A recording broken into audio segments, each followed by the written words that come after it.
X and the City. Exeter Mysteries, Book 7, by Suzy Bussell. Chapter 1. Charlotte Lockwood sighed deeply and tossed the local newspaper to one side. She was lying on a battered old sofa in the middle of a run-down flat in Exmouth. She drummed her fingers against the faded fabric. From across the room, Angus Darrow heard the noise and glanced at her. He was crouched beside the skirting board of his latest doer-upper, paintbrush in hand. Normally smart, today he was wearing paint-splattered jeans and his sleeves were rolled up. The flat smell of fresh paint and old plaster was a mix that Charlotte found oddly comforting despite her dislike for DIY. The skirting boards were outlined with masking tape, the light bulbs bare. It was pure Angus, practical and no-nonsense despite the lack of comforts. Even the paint cans and tools were neatly stacked in the corner. "You know, if you're bored, you don't have to stay here," Angus said. "You could go to the spa or whatever it is you ladies of wealth do." Charlotte pursed her lips. She was bored, but the thought of lounging in a spa held little appeal. Her friends were all busy, and though she and Angus had worked as private investigators for well over a year, they'd paused so Angus could focus on this flat, the second investment in his slowly growing rental empire. She knew she needed something to focus on too, but decorating wasn't it. Not after all the DIY she'd endured with her ex-husband Idris in her 20s. That kind of work had lost its charm long ago. These days she preferred to keep her hands clean and get someone else to do the hard work. The two of them had only just returned to Devon after an idyllic month in the Cayman Islands, where their formerly strictly professional relationship had changed. Every time Charlotte thought of it, her eyes sparkled. They'd flown first class, stayed in a VIP lodge on the seafront, and spent every moment leaving behind the months of restraint. Her mind drifted to their last night in the Caymans, where they'd held hands and watched the sun dip below the horizon, painting the sky in shades of pink and orange. She'd felt secure, sure of him. And now they were back in Devon, in cold grey November, worlds away from that perfect sunset. The island had been paradise, a dream she hadn't wanted to end. But Angus had insisted they return so that he could get on with this project. "I'm getting bored with spas," she replied eventually, eyeing the unfinished walls. "You could help me then," said Angus, concentrating on painting the skirting board evenly. Charlotte huffed. "You know, this whole painting and fixing thing is boring. I need something to stimulate my mind. If you just let me pay someone to come and do it, we could take on the next case." Angus glanced up at her with a wry smile. "There's a roller and a tin of paint with your name on it, Charlotte. Just saying." "You wouldn't want me to help. Idris always complained about my ability to paint and decorate. Our first proper row was not long after we were married, doing up our first flat in North London. He micromanaged everything I did. It was infuriating. The brushstrokes were visible. I was using too much paint for each coat. I didn't wash the brush out properly. I was pretty good at tiling, though. Usually I live by never say never, but when it comes to DIY, I'll make an exception. Unless, of course, you'd like to put down that brush, come over here and make better use of this sofa." He glanced at her for a moment, making him smudge the paint onto the wall. "Whoops," she laughed. Angus couldn't help smiling and stood up, fetched a cloth and wiped the wall. Then he looked at his watch. "You're too much of a distraction. Any chance of a coffee, if you're not going to help?" "Sure." She swung her legs down and stood up. "Brownies too?" "All right." She grabbed her bag and headed for the door. As she left, she glanced at Angus.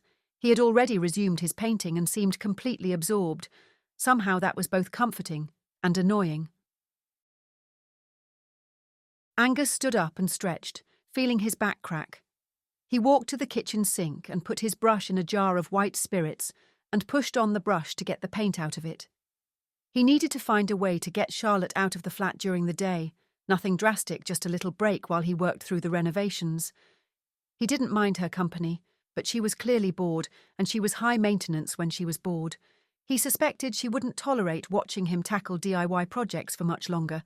If she helped him out, that might keep her busy, but she'd sworn off DIY long ago. Honestly, if he had her money, he would feel the same. Angus surveyed the stripped walls and bare floorboards. The flat looked like a wreck at the moment, but he could picture it transformed. Fresh paint, polished floors, new fittings. Soon it would be another income stream, but he needed focus and time, two things he didn't have with Charlotte pacing around like a tiger trapped in a cage. Her suggestion to make better use of the sofa had his mind whirling with all sorts of scenarios. They'd barely spent a night apart since their return a few weeks ago, and the month in the Cayman Islands had been blissful.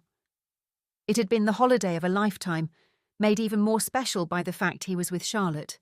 Since their return, they'd not started their investigative work together for the moment, and he wondered how they would get on once that started up again. Previously, they'd usually had evenings and nights apart in their own homes. Would things get suffocating if they were working and living together? He pulled out his phone and checked his emails. Hopefully there would be a new case that she could handle solo for a month or so. Nothing too intense or dangerous. He'd had enough of that after their last case. He scrolled through and found the usual suspects, cheating partners and suspicions of infidelity. He shook his head.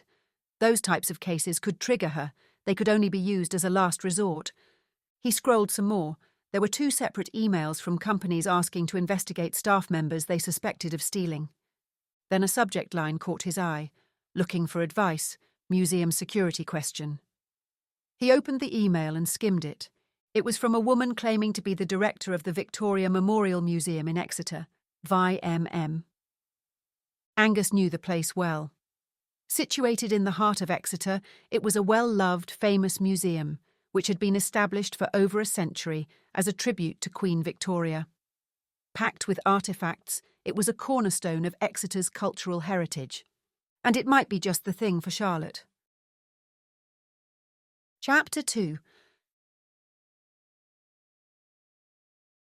When Charlotte returned, bearing a 2-cup holder and a brown paper bag, Angus was busy in another room, pulling up the old carpet. A large floor sander sat by the wall, ready to go. "It'll get very dusty in here tomorrow," he said, looking up as she walked in. Charlotte grimaced. "I hope you have a mask." "Of course. Good. Can't have you breathing in all that." "It's probably best if you don't hang around here tomorrow," he replied. "But don't worry. I found something for you to work on." Charlotte's eyes narrowed as she handed him a coffee cup and his brownie. "Oh, yes? What kind of something?" "It's a case," he said, his tone casual. "The VMM Museum in Exeter suspects that a member of staff is stealing artefacts. They need someone to look into it." She raised an eyebrow. "Without you?" Angus shrugged. "I'll still be around, of course, if you want to consult me. But you'd take the lead." Charlotte took a sip of coffee, considering. She thought of all the times she'd gone rogue, investigating leads without Angus, even when they were supposed to be working together. The little smile at the corner of Angus's mouth told her that he knew exactly what she was thinking. "I'd prefer it if you came to the initial meeting with me," she said finally. "If you like." "All right then. But just this one job, okay?" "Oh, absolutely," he nodded. "Just until I've finished up the messy stuff here. Once this flat's done and ready to rent out, we can get back to normal investigations." The next day, Angus spotted Charlotte waiting outside the cafe on Sidwell Street before she noticed him. He'd gone home to shower and change, and now wore jeans, a shirt, and a dark green coat. She was looking at her phone, completely absorbed, and didn't see him until he was right beside her. "Hello," he said, leaning in and kissing her on the cheek. She smiled and slipped an arm around his waist. I'm glad you don't smell of paint now, but no suit." "Don't you approve of my outfit?" He took in her black skinny jeans and floral blouse underneath her coat. "I think we're a good match." She narrowed her eyes slightly. "It's not that. You usually wear a suit when you're meeting a prospective client." "That is true, but we're meeting her here in a cafe on Sidwell Street. I didn't want to stick out like a sore thumb." Charlotte grimaced, looking up Sidwell Street. "Yes, I know what you mean. It's gone downhill over the last few years." "Such a shame." Charlotte looped her arm through Angus's as they turned towards the entrance. The cafe's exterior had seen better days, chipped paint around the doorframe, a faded awning, and a sun-bleached sign above the window that barely clung to its original lettering. The glass was streaked, not dirty exactly, but not exactly clean either. "It's a bit, well, rough. isn't it? That's why we chose it, Angus replied. The place has booths that go way back, and the clientele aren't exactly the Vim's regular crowd. Charlotte raised her eyebrows. That's a very polite way of describing the people who frequent this cafe. Shall we? He asked, holding the door open for her. Charlotte nodded and stepped inside. Through the window she could see a handful of customers. A mother jiggled a pram with one hand while stirring a tea with the other. 2 older men sat in silence, reading newspapers, their cups resting on saucers that didn't quite match. Near the counter, a couple of builders in high-vis jackets were having a late breakfast, thick slices of toast piled on their plates. Angus scanned the room. Looks like she hasn't arrived. What do you want to drink? Charlotte scanned the menu behind the counter and grimaced. Just a black coffee. She nodded towards the back of the cafe. I'll grab a booth. Angus stifled a chuckle. He knew her well enough to see through her attempt to mask her distaste. She wouldn't normally set foot in this kind of cafe, but she was doing her best to hide it. He ordered their drinks and was just about to pay when the door opened and their client walked in. Angus had researched her from the museum website, although that photo had clearly been taken a while ago, as the woman who entered looked older. He stepped forward. Maria. She was in her late 40s with fair skin and ash-blonde hair, cut in a practical chin-length bob. She wore a tailored blazer over a white blouse. Her pale blue eyes scanned the room quickly before landing on Angus. Yes, hello, you must be Angus. That's right, I was just ordering drinks. What would you like? Just a coffee, thanks. He turned to the woman behind the counter and added Maria's coffee to the order. Come and join us. My colleague Charlotte is with me. Angus gestured towards the booth. Charlotte had been looking at her phone again and put it down. Maria nodded and followed him to where Charlotte was seated. Maria, this is Charlotte, my colleague. Charlotte, meet Maria. The area they were sat in was quiet, but he decided not to mention Maria's position, just in case. The women smiled and nodded at each other. Their coffees arrived, and there was a brief moment of small talk before they got to the reason they were meeting. So you're having an issue with a member of staff? Angus asked when they were settled with their drinks. He automatically reached for his notepad from his pocket, then paused and clasped his hands instead. Yes. Maria glanced around the cafe, then leaned in. I believe a senior member of staff at the museum is stealing artefacts and selling them, but I don't have any proof. That's where we come in, Angus said. She sighed. I need you to find evidence one way or another. Either he's guilty or we find out who is.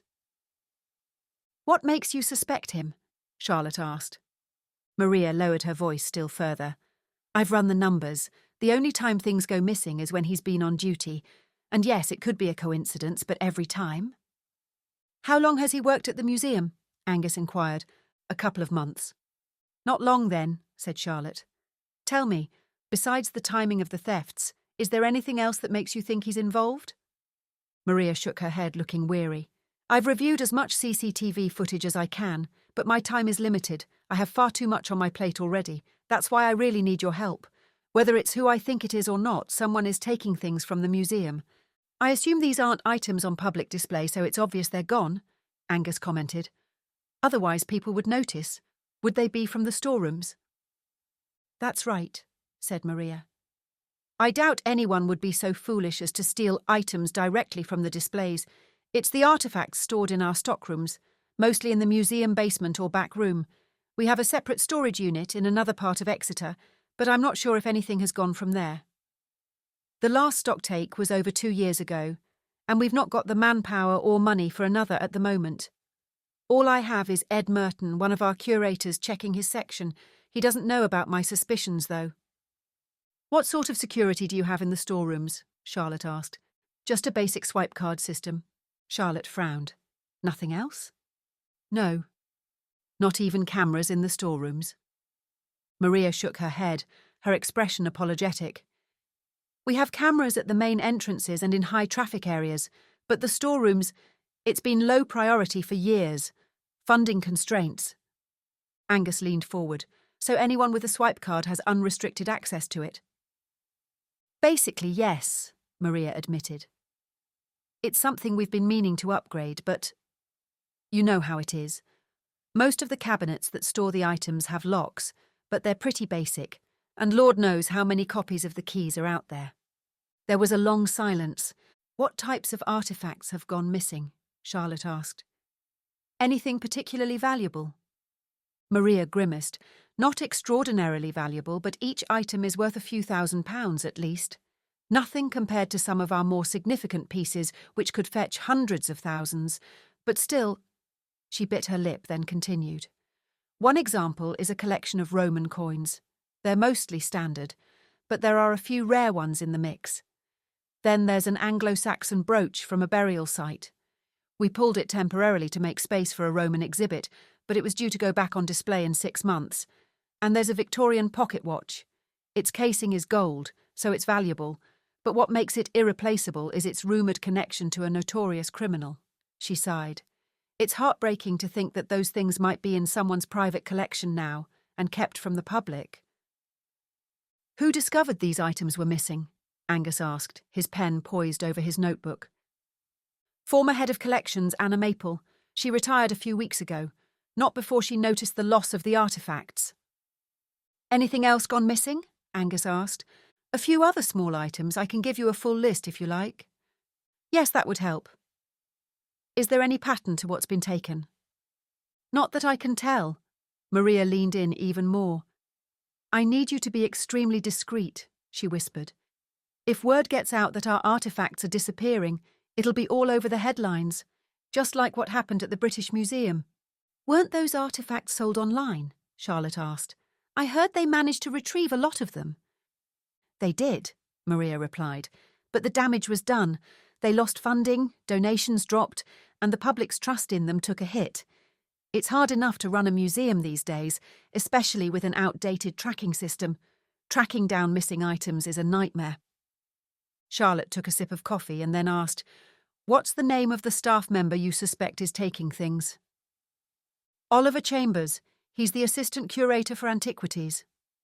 Charlotte watched Angus write the name in his notebook. I'll need access to the CCTV and the museum's computers to monitor his activity. Maria nodded just as a loud clattering sound came from the counter.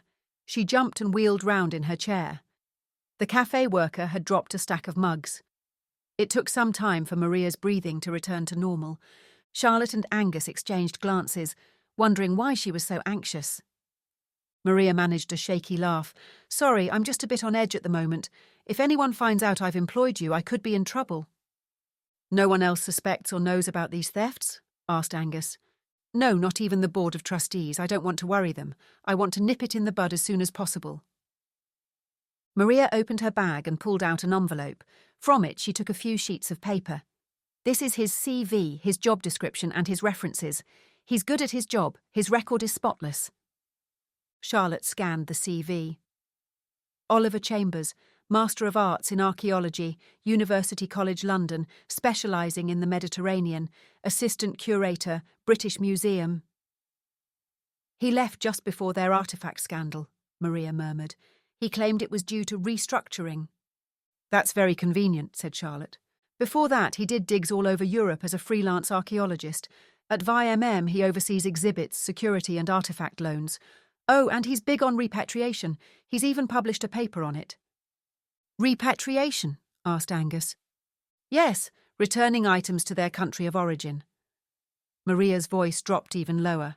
His reference from the British Museum was positive but lacked detail, and I've never been able to speak directly with anyone there about him. Charlotte raised an eyebrow. Interesting timing on that British Museum move too. She replaced the papers in the envelope and tucked it into her bag. I'll start looking into him. Angus nodded. And a full list of staff with storeroom access would help too. We need to know who could be covering for him. Relief flooded Maria's face. Whatever you need. If he senses we're onto him, it might make matters worse. She let the words hang in the air. Chapter 3. Maria left first and Charlotte and Angus followed shortly after, meandering along Sidwell Street towards the city centre. A cold gust of wind hit them. Charlotte shivered and adjusted her coat. Angus glanced at her. Are you sure you're all right handling this case alone? Of course, although I'd rather we were working together. He took her hand.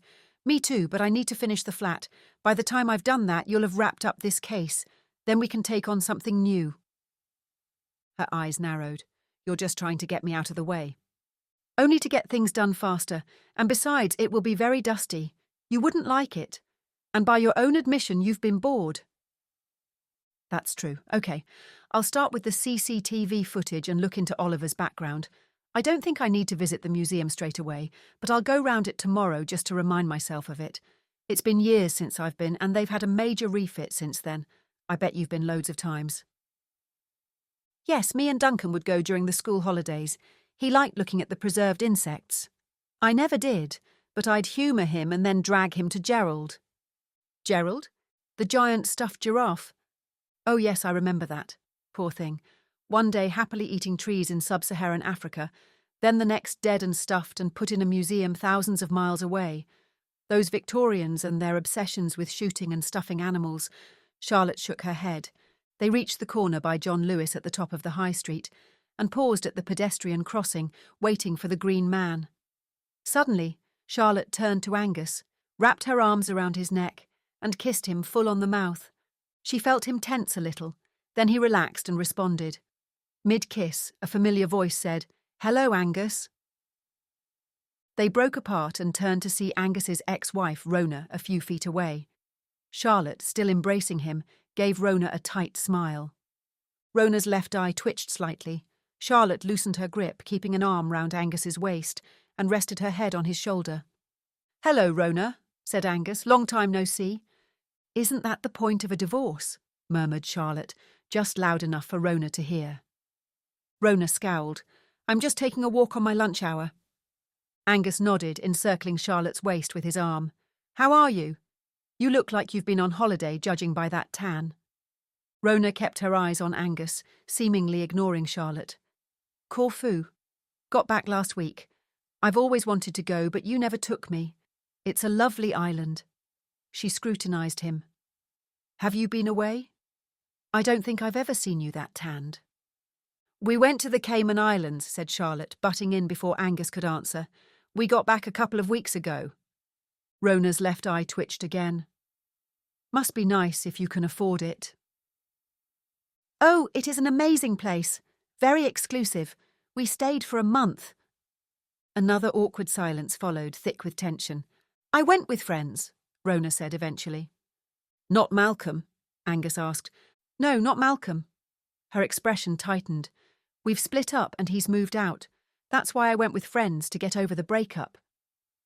Charlotte felt a strange mix of emotions. Part of her was rather pleased, but another part couldn't help feeling a pang of sympathy. Breakups were hard, even if they involved someone she didn't like. "I'm sorry to hear that, Rona," Angus said gently. "What happened?" Rona shrugged. "We just grew apart. Different interests, you know. It was, well, similar to us." Charlotte's eyes narrowed slightly at the thought of Angus and Rona's shared past. "Well, it was nice catching up, Rona," she said. "We'd better be going. Things to do." "See you," Angus said over his shoulder as Charlotte guided him away. "God, that woman," Charlotte huffed as soon as they were out of earshot. Angus chuckled. "I think the feeling's mutual." Charlotte gave him a sidelong glance. "I know it is. That's gratifying, at least." He shook his head, smiling. "I don't understand why you two can't get along."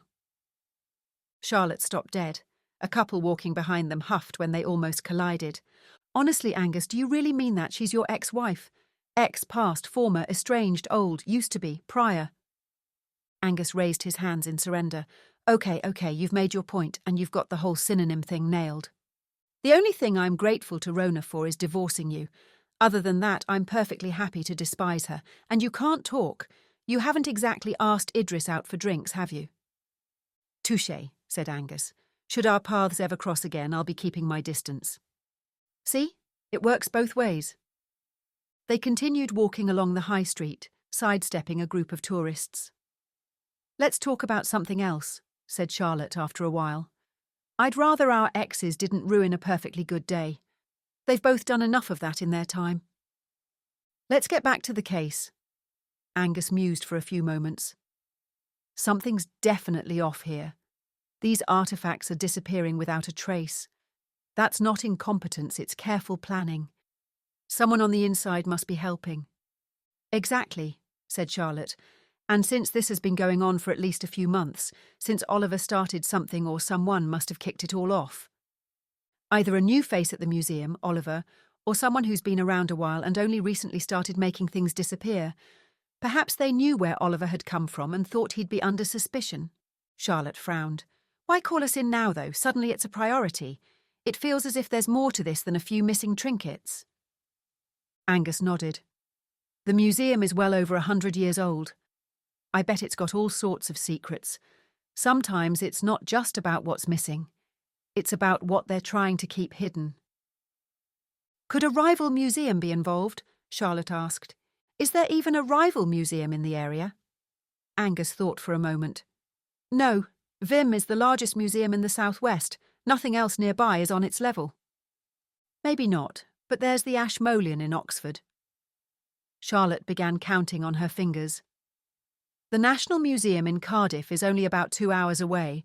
There's BMAG in Birmingham, the Great North Museum in Newcastle and the Manchester Museum. And they're all fine institutions, I'm sure, Angus said. You know a lot about museums. Gethin was obsessed with history when he was little. We took him to them all. Not that he remembers them now he's grown up. Honestly, it's like the trips never happened. Charlotte shook her head in dismay at the memory. But let's keep our focus on Vim for now. If anything connects to another museum, we'll follow it, of course. First, though, let's dig into our primary suspect, as Maria asked. We can expand from there. Angus glanced at Charlotte. Have you collected any historical pieces? Oh, yes. Nothing that you'd find in the Vim, though. Charlotte's eyes lit up. I've got some original IBM punch cards from the 1950s. They're like pieces of cardboard with tiny holes punched in them, and each card holds lines of code. You've seen them, they're in a frame on the landing. Angus grinned. I did wonder why you had cards with holes in them. I didn't like to ask. I thought they were some sort of modern art. She laughed. Those cards programmed the earliest computers. People would have stacks of them just to run a single program. Angus raised an eyebrow. How much did you pay for your bits of card with holes in? Only a few £1,000, Angus whistled. Only. I also have an original Apple Macintosh SE, one of the first personal computers from the 80s. That's when computing started to become accessible to regular people. It's a museum piece. Oh, and I've been trying to get hold of a vacuum tube from ENIAC. You know those huge room-size computers? They used to have thousands of vacuum tubes to process signals. So far, though, nothing. They reached the car park where Grigor was waiting in the Bentley. Before Charlotte got inside, Angus turned to Charlotte, his tone serious. Promise me you'll keep me updated, and no reckless behaviour. Are you worried about me? Of course I am. This is the first case you're leading solo. I don't want to be worrying about your safety every second. She softened, squeezing his hand. I'll start by looking into Oliver. That's perfectly safe, and I'll keep you posted, don't worry. Angus nodded, visibly relieved. Chapter 4. Angus returned to the Dewar upper flat in Exmouth an hour later and changed into his work clothes, faded jeans, an old t-shirt and heavy boots. He didn't enjoy getting dirty, but in a job like this it was unavoidable. The large sander sat in the middle of the floor, its imposing size promising a loud and messy afternoon. Angus was about to get started when he remembered he ought to warn the neighbours. His flat was on the middle floor of 3, so he should at least let the people nearby know as they'd bear the brunt of the noise. He began with the flat directly above his. After a few knocks and no answer, he decided that was good news. If they were out, at least he wouldn't disturb them. Angus went downstairs and knocked on the door below his own. He heard the muffled sound of a TV inside and assumed the resident was simply taking their time getting to the door. Eventually the door opened, revealing an elderly man in his 80s or thereabouts. The TV noise was even louder now, and Angus wondered how the man had heard him at all. Hi, I'm from the flat above yours, he said. Just wanted to let you know I'll be sanding the floors. It might get a bit noisy. The man peered at him. What was that? You're doing something crazy. Angus suppressed a smile. I'm going to be sanding upstairs, he said, raising his voice. It'll be loud.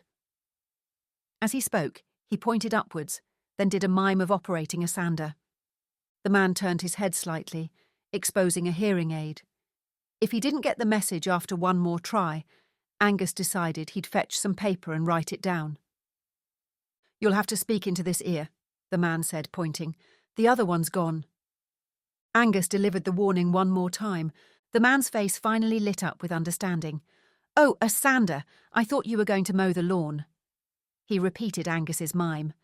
We haven't got a lawn. Don't worry about us. I'm deaf as a post. I'm Alf, by the way.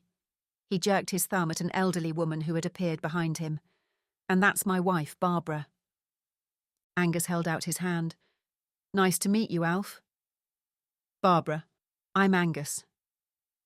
What's going on? Barbara asked her husband. Alf turned to his wife and spoke in an exasperated tone. He's using a sander upstairs. Nothing for you to worry about. He turned back to Angus. She's deaf too. Finally, Angus knocked on the door of the flat just across from his. He wasn't expecting an answer, since he'd never seen anyone come or go. There was no response. He knocked again, listening for any signs of life. Just as he was about to leave, the door creaked open, held by a security chain. Through the narrow gap, he saw a woman watching him cautiously, barely showing herself. From what he could see, she appeared young. Her gaze flicked around, scanning the hall. Angus gave her a reassuring smile. Sorry to bother you. I'm from next door, and I just wanted to give you a heads up. I'm about to do some sanding in my flat, so it might be noisy for a few days. I'll try to get it done as quickly as possible, and I'll make sure I don't work too early or late. The woman regarded him for a few moments. Finally, she said, Okay, thanks, in a voice barely above a whisper. Then she closed the door, and he heard a bolt slide home, followed by the sound of locks clicking into place. Angus frowned, and a faint unease crept over him. It wasn't unusual for people to be wary of a stranger, especially women, but her reaction felt extreme. Her behaviour was more than mere nervousness. It was as if she were hiding something, or worse, afraid of something. He lingered for a moment, wondering if his imagination was playing tricks on him. She was probably just nervous around people she didn't know. But as he walked across the landing to his flat, a small voice in his head questioned whether something wasn't quite right in that flat. With a final glance over his shoulder, he returned to his flat to fire up the sander.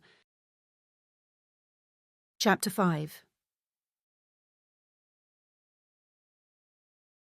When Charlotte arrived home, she found Helena, her housekeeper and best friend, in the kitchen, batch-cooking meals for the women's shelter on Dartmoor. Helena wore an apron over her usual activewear as she stirred a large pan on the stove. Charlotte kissed Helena on the cheek, dropped her bag on the floor, and perched on one of the breakfast bar stools. She sniffed, taking in the rich and savoury smell. "This is amazing," she said, inspecting one of the half-filled foil takeaway containers on the breakfast bar. "It's sarmal," Helena replied, referring to a traditional Romanian dish. "Good choice, no?"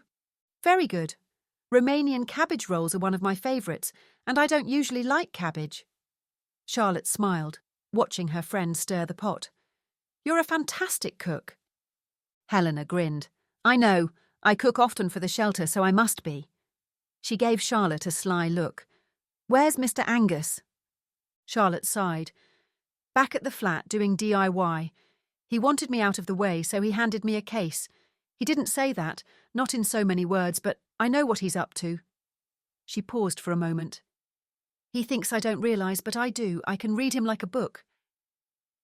"You feel bad about he want you gone?" "No." "Yes. No. I mean, it is really boring watching him." Helena raised an eyebrow. "He need focus and you get in way, maybe. Sooner he finishes, sooner you work together again." Charlotte pouted. "That's very diplomatic of you." "Don't be so diva. You know I'm right." Charlotte folded her arms. "Fine, but it's hard staying away from him." "Try not be too intense," Helena advised, pointing her wooden spoon at Charlotte. "Men need space sometimes." Charlotte swiveled round on her stool. "Intense?" Am I intense? She grabbed the counter and stopped moving. Wait, has he said something to you? Helena shook her head, smiling. No, Mr. Angus no speak to me about you and him. He gentleman. You worry too much. If he no happy, he no be around. A slow smile crept over Charlotte's face. Oh, he's definitely happy. Helena raised a hand. Too much information, but good you no sleep with random men any more. That phase ended well before Angus and I became a thing. Now I've got another problem to solve, though. I want to buy him a present to show him how much he means to me, but I'm not sure what. Helena thought as she stirred the pot. You'll think of something, she said. That's not helpful, Charlotte muttered. I was inadvertently asking your opinion what to buy him. Helena shrugged. You know him better than me. I tried offering to pay for the flat renovation. He refused. I even offered to hire workmen, but he said no. Helena smirked. You went to the Cayman Islands for a month. He said yes to that. Maybe another holiday isn't a bad idea. A mini break in Paris by private jet. Then he can speak French to me. In France. Charlotte's eyes closed, and her face took on a dreamy expression. Then she shook herself back to reality. I was thinking of something more permanent, but he isn't a fan of jewellery. Helena looked thoughtful. He liked nice clothes, though. He always dressed smart. Not lately, he doesn't. Charlotte's nose wrinkled. He's been living in old T-shirts and jeans while he does up that flat. That different. What about a new car? That VW of his is basic.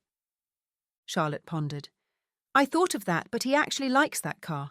It's functional and discreet. Perfect for his work. People have more than one car, Helena pointed out. True, I'll think about it. Charlotte stood up and stretched. Anyway, I should get started on the case. See you later. She went into her study, switched on the computer, and looked at the conspiracy board. It was blank, and had remained so since their last case wrapped up a few months ago. That felt odd. She was used to talking about a case with Angus, connecting the dots, pinning things on the board to make a start. Suddenly, the room felt too quiet, and she realised how much she'd come to depend on Angus's steady presence. Her life had taken a very different turn from what she'd envisioned when she was 19 and just starting university. Her marriage to Idris was supposed to be forever, and they were supposed to be travelling the world after making their fortunes. But if Idris hadn't strayed, she'd never have met Angus. Her ex-husband's unfaithfulness had been a punch in the gut, but Angus had changed all of that. Now that she was home, she wasn't so sure she wanted to work a case on her own. She set her search programs running on the computer. Right then, Oliver, let's see who you are and what I can find out about you. Maybe I can get to the bottom of what's going on from this desk. Chapter 6. The next day, Charlotte and Helena stood outside the Vim Museum, taking in its grand facade. Built from a mix of local red sandstone and creamy Bath stone, it had a striking two-toned look which made it stand out against the surrounding architecture. Charlotte snapped a few photos with her phone. She'd use one later for her conspiracy board. When was it built? Helena asked, watching her. 1868, Charlotte replied, assessing the photos she'd taken. Old. Helena gazed up. Not as old as the Bran or Corbin castles in Romania, said Charlotte, but still impressive. Helena's eyes lit up. We should go to Romania together. I show you ancient sites. I'd love that. Let me know when the best time to go would be. Charlotte put her phone in her pocket. How many times have you been to this museum anyway? A few, Helena replied, not recently. Same. My grandmother used to bring me here whenever we visited from Hertfordshire, but I've only been once or twice since moving to Devon. She gestured towards the entrance. Come on, let's have a proper look around. They stepped into the grand foyer, looking up at the towering ceilings and intricate mouldings. A giant stone staircase was before them, with a statue of Queen Victoria looking down on them. An elderly female volunteer approached, greeting them with a smile. Hello. Welcome to the Victoria Memorial Museum. Have you been here before? Yes, they said in unison. The volunteer held out a leaflet to Helena. This has a map of the museum. It's all free, but any donation is greatly appreciated. She gestured to a large, transparent donation box with a contactless reader on top and various coins and notes inside. "Thank you," Helena said, accepting the leaflet. They moved into the first exhibition hall. It was a large open space with a high ceiling and tall windows. Neutral-toned walls and glass display cases housed exhibitions, mainly historical artefacts. Charlotte scanned the room, her gaze drifting towards the corners and doorways. Helena raised an eyebrow. "What you look for?" "The staff areas," Charlotte whispered. "For Z-case?" "Yes." She pointed to a camera in the corner of the room. "There's CCTV everywhere, and some of these cameras have audio too." Helena rolled her eyes and moved on to the next exhibit. They wandered through the remaining museum rooms on the ground floor, examining displays and keeping up casual conversation until they reached the shop. Helena browsed the items, picking up a few to examine: a mug with a pen drawing of the Exeter cityscape, a matching tea towel, and a jar of locally made strawberry jam. Charlotte continued making a mental note of CCTV cameras and staff access areas. They made their way out of the shop and back to the main stairs, just as a staff member used their lanyard to go into a restricted area. "They have many restricted areas," Helena commented quietly. They made their way upstairs and continued to look through the exhibits. An extensive insect collection, more taxidermic animals and birds, and an Egyptian tomb set in its own private, secluded area. Charlotte walked out as quickly as she could, and Helena followed her out shortly after. "You still no like tombs?" Helena asked. Charlotte gave a small shake of her head. "No, it's a bit freaky and disrespectful. I just think a dead person of any kind, however long ago, should be left in peace, not displayed for everyone." "True, but interesting. That woman was only 20 when she died. Sad." Eventually, they decided to go to the cafe. The cafe was cosy, with large windows overlooking the museum gardens. Small tables with wooden chairs were scattered throughout, and the warm smell of coffee and fresh pastries filled the air. They sat in a corner, away from the other customers.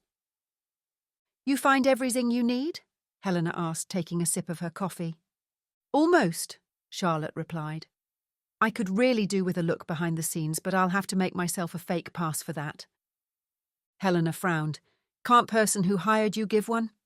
"I guess, but we're supposed to keep our association with her under wraps." Helena gave a knowing sniff. "Angus not here." Charlotte grinned. "That's true. I'll pay you for your time today, by the way." "I don't want money," Helena replied, waving her hand dismissively. "You give me all the money I need. I help because I want. I'm here to make sure you don't get in trouble without Angus." Charlotte sighed. "So that's the real reason you wanted to come?" Helena smirked. "Of course." As they chatted, Charlotte's mind wandered to her previous online research and what she'd seen so far.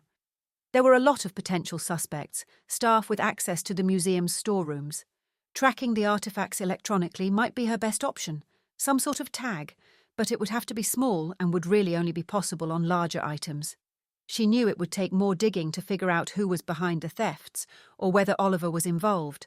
She made a mental note to start looking into digital tracking solutions as soon as she got home. When they had finished their drinks, Charlotte said, "Before we go back home, I want to visit some car dealerships. Let's go back via Matford. That's where all the car showrooms are based." "Gift for Mr. Angus?" "Still thinking about it. I'm not sure what he'd like, and I know if I ask, he'll just say he doesn't want anything. Are you sure you don't want a new car while we're looking?" "No, I'm very happy with Porsche. Can you buy me, thanks. If you want to swap it, just say any time. You know I'll get you anything you want." "I know." There was a pause. "Which car you think of him?" "Well, the Maserati Ghibli is gorgeous and not too flashy. We could take a look at that." "Maserati?" "Nice, although buying car is not good idea if you know he don't want." "Who would say no to a Maserati?" Helena raised her eyebrows. "Well, no harm in having a look, but I think jet to Paris better idea for now." "I could do both. Paris, then when we get back, the car waiting for him on the drive." "Well, if I know men, the trip to Paris all well and good, but you in some lingerie would be all you need?" Helena gave Charlotte a knowing look. Charlotte chuckled. Chapter 7. Angus switched off the giant sander, and the horrendous noise and vibration finally ceased. He moved to the open window, then pulled off his face mask and goggles, grateful for a breath of fresh air. The atmosphere was thick with dust, and he was nowhere near finished. Whatever varnish the previous owners had used seemed to be diamond hard. His protective gear had done its job, but his ears were still ringing. His phone beeped, a new text.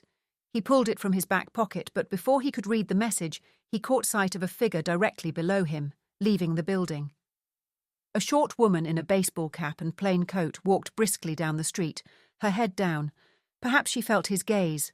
She glanced up for a second, met his eyes, then quickly looked away and scurried out of view. It was the woman from the flat across the hall, the one who had peered at him through a narrow gap when he called to warn her about the sanding. Angus shrugged and returned his attention to his phone. The message was from Charlotte. "Can't come over tonight, knee-deep in the case." He surveyed his dust-covered surroundings. He was filthy too, so it was just as well. His whole body ached, and he hadn't been for a run in nearly a week. Despite the physical labour he was undertaking instead, a run seemed like a good idea, an opportunity to get outside and recharge. "What news of the case?" he texted back. "Not much yet," still looking into Oliver. "We'll report back when I have anything of interest. See you tomorrow." XXX. He frowned. Something felt off. It wasn't that Charlotte would lie exactly, but maybe she wasn't telling him everything. She was up to something. He could feel it. Since their relationship had become serious, they'd spent nearly every night together, and it had been every night since their holiday in the Cayman Islands. That had been wonderful, being in paradise with the woman he'd fallen in love with, and living a life of luxury had been intoxicating.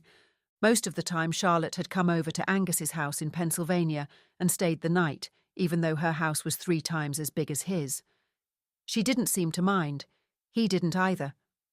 Usually he liked his space, but so far he'd not found her presence suffocating. He longed to go straight home and get under the shower, but Charlotte's house was on the way. If he stopped by, perhaps he could get a real update. After he'd tidied up the flat, he looked at the devastation around him and heaved a deep sigh. The renovations were going to take much longer than he expected. When Angus pulled up outside Charlotte's house, Helena's Porsche was there, and a single light was on in the kitchen. Charlotte's Volvo was gone, as was the Bentley, which could only mean one thing. Charlotte wasn't home. He pressed the doorbell. After a short wait, Helena opened the door and looked him up and down. "Mr. Angus." She wrinkled her nose. "You need shower." He followed her to the kitchen, where the smell of whatever she had been cooking lingered in the air. "Charlotte, she out," Helena said. "She go to stalk some man for the case, Oliver, I think his name is." A knot formed in Angus's stomach. Did Grigor drive her? "No, she took the Volvo. You know how she is. Hack this, hack that, hack everything," Helena said, waving her hand. Angus sighed. He should have expected this. He was sure his "don't get into trouble" speech covered "don't go out stalking people." "Did she say where she was going?" he asked. Helena thought. "Mayfield Road, St. Loy's. I don't remember the number." Her eyes narrowed. She wasn't supposed to go to his house then? "Not without letting me know for safety reasons. I'll go and find her." "Wait," Helena caught his arm. "Is man dangerous?" "I have no idea, but he's under investigation. Try not to worry, Helena. She'll be outside his house hacking into his Wi-Fi, no doubt, but I'd better check she's okay."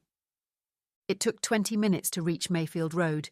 It didn't take long to spot Charlotte's Volvo halfway down the street. The windows were steamed up, and he could see the faint glow of a screen inside. He looked for a parking space, but it was evening now, and all the nearby spots were filled by residents home from work. He drove past Charlotte's car and went round the block in vain, deciding that his only option was to park on a double yellow line farther up the road. Given how stretched the police were, and how late in the evening it was, he figured it was unlikely anyone would notice. Chapter 8. Angus was about to knock on Charlotte's car window when he realised it might startle her, so he sent her a text instead. "I'm outside your car." 10 seconds later, the driver's side window slid down and Charlotte looked up at him. "I thought you were going home tonight." I assumed you were working on the case at home, but I thought I'd stop by on my way back. Only you weren't there." She pressed a button, and the Volvo's door locks clicked open. Angus went round the car and slid into the passenger seat. Charlotte's laptop was sitting on the dashboard above the steering wheel, displaying what looked like lines of code. She went to kiss him, then saw dust all over his face. "Have you come straight from the flat?" "I have. Hacking Oliver's Wi-Fi wasn't on today's to-do list," Angus remarked. "It wasn't at first," said Charlotte, "but my online searches didn't yield much, which is suspicious." "That could mean he doesn't go online much," Angus pointed out. "Not everyone does." "I thought of that," she replied. "But it's more than a lack of social media. Seriously, there's almost no trace of him online at all." "So he might not be who he says he is." "Exactly. As far as I can tell, before Oliver Chambers started work at the Vim, he didn't exist. So he's likely to be using a false name and credentials, just the sort of person whose house you want to hang around in the dark," Angus said, his voice heavy with sarcasm. "Have you managed to hack his Wi-Fi?" "Of course," Charlotte said with a smirk. "I went through his coffee machine." Angus's eyebrows shot up. "His coffee machine?" "The Internet of Things is a hacker's best friend. His coffee machine connects to the Wi-Fi so that he can control it with an app. It stores the Wi-Fi password unencrypted, which gives me a back door into his network." "So you hacked Oliver's Wi-Fi through his coffee machine. What next? Will you brew him a spiked latte?" "Ha ha, very funny." Charlotte rolled her eyes. "It's typical for IoT devices. The poor security makes them a great way to get access." "So you're in his Wi-Fi network," Angus said. "I should be annoyed." "Hang on, I thought it was okay for me to hack again." "It's useful, sure, but one day you will get caught." "Oh, ye of little faith," she scoffed. "I'm using a dongle with Kaylee Linux. It hides who I am." Kaylee Linux? It was Charlotte's turn to sigh. "I've told you about it before, several times, including what it does and how it hides who I am." Did my eyes glaze over then too? Charlotte's screen flashed and she picked up her laptop from the dashboard. "My virus is ready to deploy, and Oliver's home right now. Don't worry, I haven't knocked on his door or anything." "You're not using the untraceable phone virus?" "No, that would require him to scan a QR code. I thought about it, but I'm keeping things no contact for now. Anyway, I can't believe you're checking up on me already." Angus adjusted his glasses. He knew Charlotte's hacks usually speeded up the investigation, but that didn't mean he had to approve of them. "So, does that mean you're heading back now?" was all he said. "Yep, all done. You coming back to mine?" She gave him a mischievous smile. Angus rubbed the back of his neck, feeling the exhaustion from his long day. He longed for a hot shower, clean clothes, and something to eat, and his stomach was grumbling loudly enough to emphasize that. "You're welcome to cook at my place after you clean up, you know," said Charlotte. "Or I can order a delivery. My house is closer to your Exmouth flat, and it'll save you driving across Exeter every morning." Angus considered briefly. "All right, I'll pick up some clothes and meet you there." The next morning, they stood side by side in Charlotte's study, holding cups of coffee as they examined the conspiracy board. In the centre was Oliver's name, with a few lines of text linking him to Maria, the director of the Vim. "Not much to go on yet," Charlotte said, frowning. "It would help if I could view the CCTV footage. Do you think Maria will give us access, or should I hack it?" "There's no reason for her not to. It would be easier if we had her permission, but she might need approval from the security team or IT, which could raise questions. If one of them is involved in the stealing, it could tip them off." "Exactly," said Charlotte.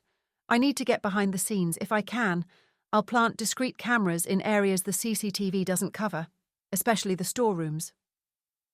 Angus pulled out his phone. "I'll speak to her and see what she can arrange." He went into the next room to make the call. A few minutes later he came back. "She's setting up a volunteer pass for you. You'll need to use an alias. Oh, and I asked for an extra pass, just in case."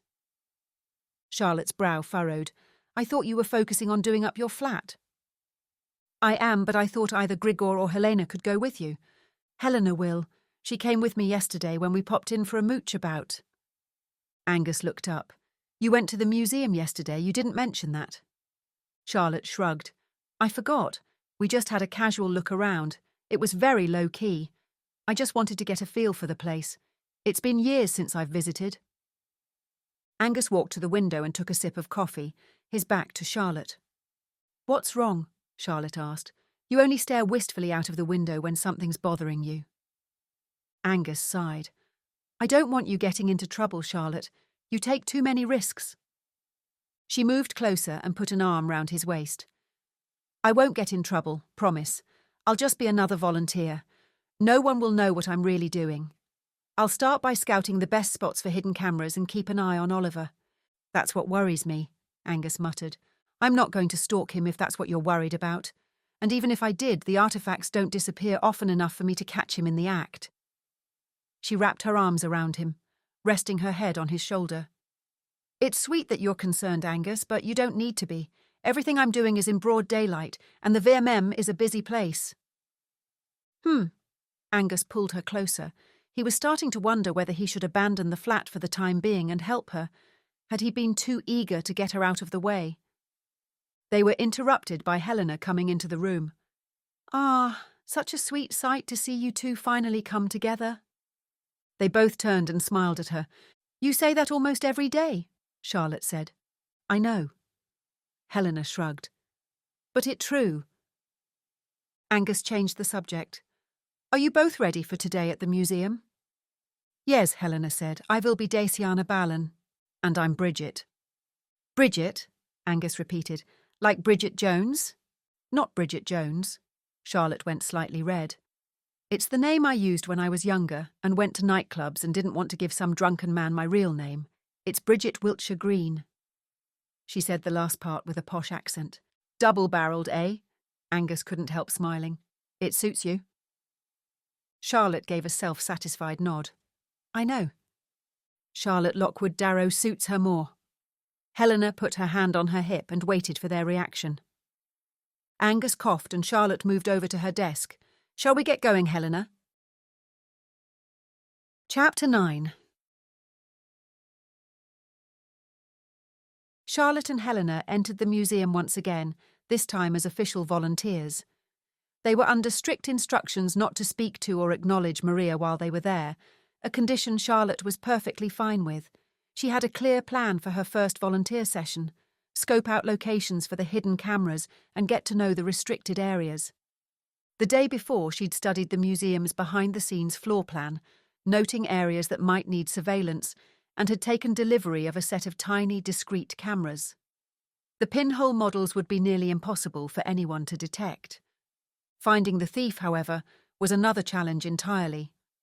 With so many people authorized to handle artefacts, it would be tough to determine who had legitimate reasons to move items and who might be stealing them.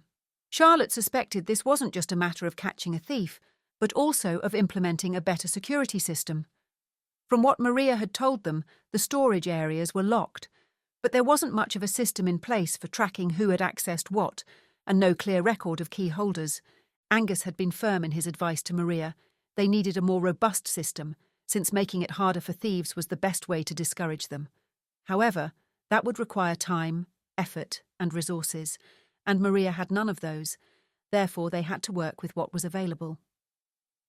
Before starting their shift, Charlotte and Helena were directed to a small office near the staff entrance, where the head of volunteers, a brisk, no-nonsense woman in her 50s, named Brenda Hayes, waited for them. She sat behind a cluttered desk, a steaming cup of tea beside her, eyeing them with the practiced skepticism of someone who had dealt with far too many unreliable volunteers over the years. Right, Brenda said, glancing down at a clipboard. You're both new to the programme, so I just need to ask a few quick questions before I assign you roles. Nothing too detailed, just a little about your backgrounds. Charlotte smiled, keeping her expression bright and eager. Of course. Brenda peered at the sheet. You're Bridget Wiltshire Green, yes? That's me, Charlotte confirmed smoothly, though the name felt foreign in her mouth. And you're Daciana Ballen, she said, turning to Helena. Is that pronounced correctly? Yes, very good. Helena nodded. I volunteered before in National Trust property. Charlotte resisted the urge to glance at her. Helena was laying her accent on thick, but hopefully Brenda wouldn't question it. Good, Brenda said, checking something off. Now, Bridget, I see here that you've got experience working with historical records. Charlotte hesitated for only half a second before responding.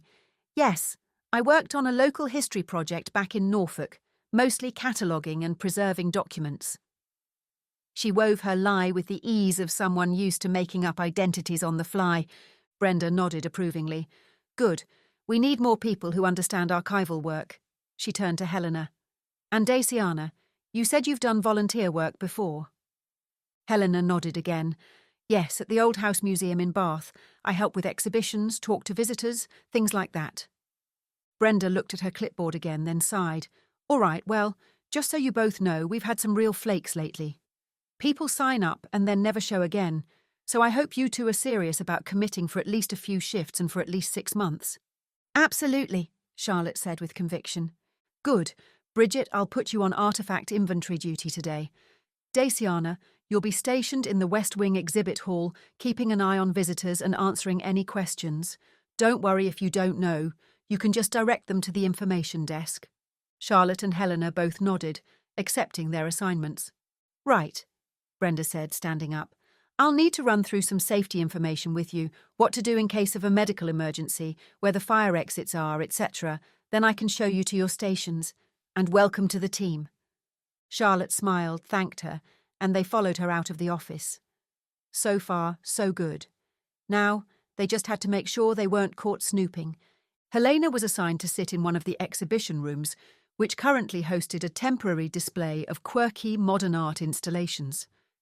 Judging by Helena's expression when they walked into the gallery, she wasn't impressed.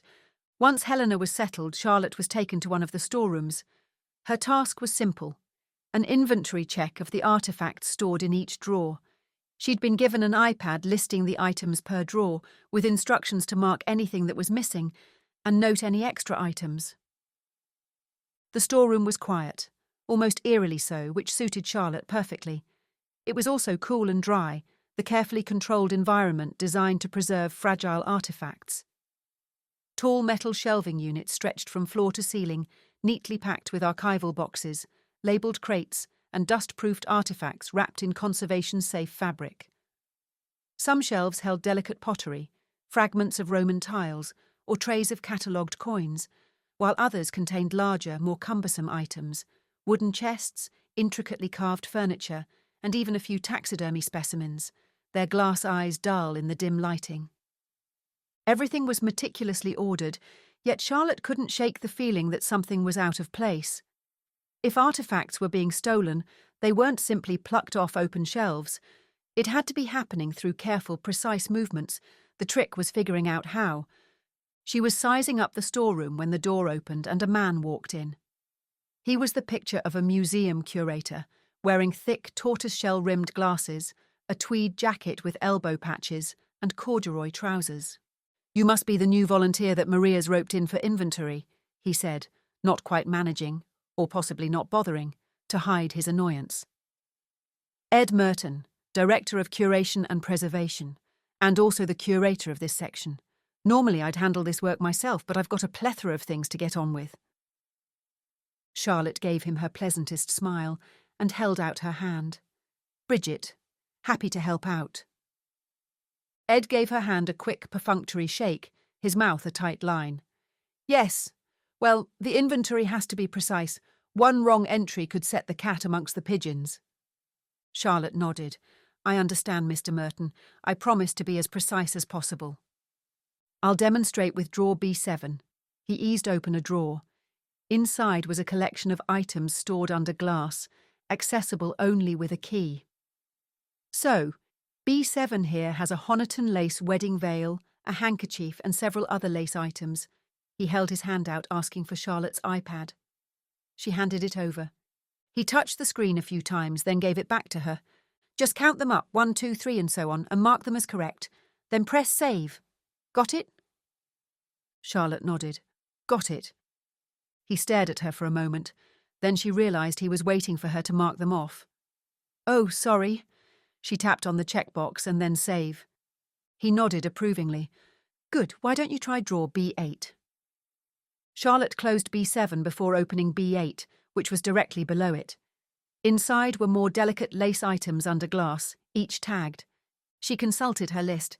4 items are listed, but there's a 5th, a lace butterfly. Wow, that's beautiful. I'll have to check out the Honiton Museum sometime. I've heard they have more items like this. What do I do if there's extra items? Press the plus button, then take a photograph and add a description, then the drawer number. Charlotte did as he said. Ed gave her a nod of approval. You're a quick study. Do as much as you can and I'll check in later. With that, he left. Bye then, Charlotte said to the empty space. Alone in the storeroom, Charlotte worked through a couple more drawers, then paused to look around. As she'd already noted during her planning, there was no CCTV here. This room was a prime location for a thief to strike, if they had the key. She scoped out good sites for hidden cameras, settling on 2 locations that would cover most of the room without being obvious, provided she could place the cameras successfully. Then she returned to her inventory work, opening drawers and ticking off items. As she worked, her mind assessed the complexity of the case. Tracking down the thief, whether it was Oliver or someone else, would be like finding a needle in a haystack. Still, if anyone could crack it, she could, one tiny camera at a time. Once some time had passed and she was absolutely certain that Ed wasn't returning, Charlotte took a careful look around. She'd memorized the floor plan of the museum, but it was different being there in person, seeing the actual layout and potential blind spots, rather than working from a piece of paper. She pulled a minuscule pinhole camera from her bag and strolled to the first spot she had identified, a row of shelves near the back of the room. They were stacked high with old storage crates and boxes of paperwork that looked as if they hadn't been touched in years. Perfect. She placed the first camera on the bottom shelf and angled it so that it covered the entrance and much of the room's central area. The second camera was trickier. She needed it to cover the far side of the room, and particularly a set of locked drawers that were labelled with some of the more valuable artefacts. Her best bet was a tall cabinet against the opposite wall. She looked up at it, calculating whether it would work without being obvious. She took a small folding stepladder from the other side of the room, unfolded it, then climbed on, her heart thumping. If anyone came in, this would be very difficult to explain away. Quickly, she stuck the second camera to the top corner of the cabinet. From that angle, it would capture anyone accessing the drawers. Charlotte climbed down, brushed herself down, and gave the room a final once-over. The cameras were small enough to be invisible unless someone knew exactly where to look, and their placement would give her a good view of anyone entering the room or accessing the drawers. Smiling with satisfaction at a job well done, she picked up the iPad and returned to her inventory. Chapter 10. Back at the flat in Exmouth, Angus was hard at work sanding floors. There was something deeply satisfying about stripping away the old surface to reveal the fresh wood underneath. Once he had got rid of the dust and varnished it, he knew the floor would look great, but for now the flat was in a state of dusty chaos and he couldn't wait to finish the job. After this I'll tackle the bathroom, he thought. It was a job he'd been itching to do. It was in such poor condition that even thinking about it made him want to have a shower. Not in that one, though. He finally finished sanding the flat's floors and looked at his watch. Just after 3 p.m, in good time to return the sander to the hire company. He lugged the machine to the top of the stairs, puffing a little, and was about to carry it down when he heard the front door buzzer. A man in his 30s wearing black jeans and a leather jacket entered the building and headed up the stairs. He paused when he saw Angus, who beckoned him up. "I'm bringing this thing down, so you go first," he said. "Cheers, mate," said the man and jogged up the remaining steps. Angus expected him to go up the next flight, but he walked straight to the door of the mysterious neighbour. He knocked with a distinct rhythm, and a few seconds later the door opened a crack. Presumably the woman inside recognised him as she opened it wider. He stepped inside, and the door closed quietly behind them. A million possibilities ran through Angus's mind. Friend, boyfriend, client, brother. They seemed too close in age to be parent and child. He reminded himself that it was none of his business. It wasn't unusual for someone to have visitors, even if they did use a peculiar knock which sounded as if it meant something. He pushed the thought aside, but the encounter lingered in his mind. He shook his head to get rid of it, then carried the sander down the steps and manhandled it into the car. Speculation was all very well, but wool gathering would mean another day's hire charge on the sander. He gave it a final pat, then got into the car and set off. Charlotte spotted Oliver Chambers through the window of the staff room door. He looked in his late 40s, with longer than normal greying hair, wearing a navy jacket, zipped halfway up over a plain shirt, the kind of no-nonsense attire that didn't stand out. He also had something Charlotte hated, a beard. Although at least it was short and neatly trimmed. He was lounging on a chair, with a coffee in one hand and his phone in the other. He seemed relaxed, scrolling on his phone and periodically taking a sip of his drink. He didn't seem to notice when she slipped quietly into the room. She tried not to congratulate herself, catching the prime suspect alone so early. Now all she needed to do was slip a tracking device into his pocket, but she'd have to bide her time, hoping for a distraction. The room was otherwise empty, so she headed for the coffee station. The kettle was still warm, with just enough water left for another cup. Charlotte looked around for a mug, opening various cupboard doors, but found none. She turned to Oliver. "Excuse me," she said. "Can you tell me where the mugs are, please?" He looked up from his phone, seeming to assess her for a moment. "There aren't any," he replied eventually. "We're supposed to bring our own." Charlotte raised an eyebrow. "That's strange. Most places where I've worked have loads of communal mugs." He chuckled. "Apparently they're used to here, but no one ever washed them and the cleaners refused to do it. People were using 3 or 4 mugs a day and they were piling up in the sink." Charlotte gave him a friendly smile. "Sounds like they made the right call then, though it doesn't help my caffeine needs." She sighed. "I suppose I'll have to pop out to a coffee shop. At least there are plenty nearby." She held out a hand. "I'm Bridget, by the way." He shook her hand briskly. "Oliver." "And what do you do here?" she asked, taking the seat next to him. "Assistant curator for antiquities," he replied. "Wow, that sounds fascinating. I've always loved museums. That's why I'm volunteering here. How long have you worked here?" she asked, leaning in a little. He took another sip of coffee. "Only a couple of months." She waited, expecting him to mention his previous role, or where he had come from, but he stayed silent, his gaze steady and unreadable. "So, where did you work before?" she prompted, when it became clear Oliver wasn't going to volunteer the information. "The British Museum," he replied curtly. He glanced at his phone. Charlotte's eyes widened and she put on an awestruck expression.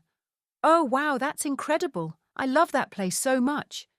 Then she frowned slightly. "But why would you leave the British Museum to come here? I mean, not to put this place down or anything, not at all, but the British Museum is iconic. There's nowhere like it in the world." Oliver watched her closely, almost as if he were evaluating her reaction.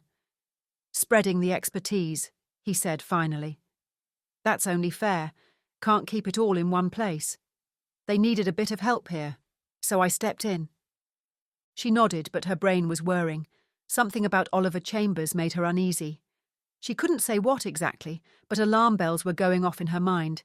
She didn't like being alone with him, though he seemed harmless enough. Angus would say it was her gut talking, but was she projecting? Was her certainty that Oliver was up to no good clouding her judgment? At any rate, it made her more determined to somehow plant the tracker and see what he got up to when no one was watching. Her chance came when a member of the housekeeping staff entered, wheeling a trolley. At the squeak of the wheels, Oliver drained his cup and stood up. "Well, nice talking to you, Bridget. Better get back to it." He stepped forward, but the housekeeper's trolley blocked his way. Charlotte stood up too. As the woman apologised and started to pull the trolley back, Charlotte dropped the tiny tracking device into Oliver's jacket pocket, then stepped around the trolley and walked to the door, giving Oliver a cheery wave. Oliver moved forward once his path was clear, nodding to the staff member. Charlotte was loitering in the corridor, pretending to read a notice board. She watched Oliver stroll down the corridor, mug in hand. She really needed a coffee, so decided to head for the nearest cafe when a woman walked around the corner. Maria. It took Charlotte a moment to get over the shock of seeing her. She should have been prepared. Maria was one of the top brass in the museum, and of course there was the chance of meeting her. As soon as Maria saw Charlotte, she stopped in her tracks and stared. Then she seemed to rally and Charlotte moved forward holding her hand out. "Bridget, I'm one of the new volunteers." Maria looked relieved and shook Charlotte's hand. "I'm really enjoying the work I've been assigned so far," Charlotte said. Maria nodded, still speechless. Eventually she said, "Well, thank you for stepping in. I'm sure you'll be a great asset to the museum." "Thank you." There was a pause and then Maria walked on. Charlotte went towards the main entrance, intending to get that coffee from a nearby cafe. She stopped when she saw Helena standing by the front entrance, greeting a woman with a pram. "Hello," she said brightly. "Have you been here before? We have many exciting things to see. Cute baby. How old?" Charlotte watched her chat with the woman, then direct them to the children's activity area. Then she walked over. "So you're on the main entrance now?" Helena smiled. "I ask, they say yes." "You're a real people person, Helena. I'm a computer person." "What they make you do?" "I'm in the basement storeroom cataloguing items. I've done what I needed to do, though. If you want, we could make our excuses and go." "No, I like it. We stay." Charlotte shrugged. "All right, then. I'm popping out for a coffee. Want one?" But Helena was already greeting a pair of middle-aged women who looked eager to explore the museum. A coffee secured, Charlotte headed back to her inventory work. She hated to admit it, but she was enjoying herself too. The museum's collection was impressively eclectic, a mix of rare Honiton lace, Victorian jewellery, Roman coins and ancient pottery. It was a shame that the museum didn't have enough space to display everything, but at least its treasures were being carefully preserved. Until they had started vanishing, at least. So far, she'd identified that several items were missing from the list on the iPad. She made a mental note to point out the missing items to Ed, the curator, later, and when he came into the storeroom, she told him of the discrepancies. "Just make a note on the system. I'm sure the items will turn up. They've probably just been put somewhere else." "How are you finding the storeroom? Marvellous collection, isn't it?" Ed said to her. "Yes," Charlotte agreed. "Really impressive." Ed nodded enthusiastically, his previous reserve from earlier now gone. Yes. I suppose you've come across this little beauty." He opened one of the drawers and pointed to a clay pot sitting inside. Charlotte glanced at it. "Looks old." Ed's face lit up. "Old? Old? My dear, this is a fine example of Romano-British craftsmanship, dated somewhere between the late 3rd and early 4th centuries. You see, the distinctive fluted design here," he gestured wildly at a faint ridge, "suggests a regional adaptation of earlier Gaulish styles. Absolutely fascinating." "Fascinating," Charlotte echoed, although she didn't think it was. "And what's truly remarkable," Ed continued, "is that this was found barely 10 miles from here. Now, of course, the Romans had extensive trade routes, but local potters would often put their own spin on designs." "Nice," Charlotte said, nodding absently. She subtly shifted her weight, aiming for the door. Ed continued on, "Which brings us to the real question of provincial production versus importation. Now, some argue that these designs were purely practical, but I have always believed there was a symbolic element. Take, for example, the pottery found in—" Charlotte glanced at the door, then back at Ed. Then at the door again, hoping for an escape.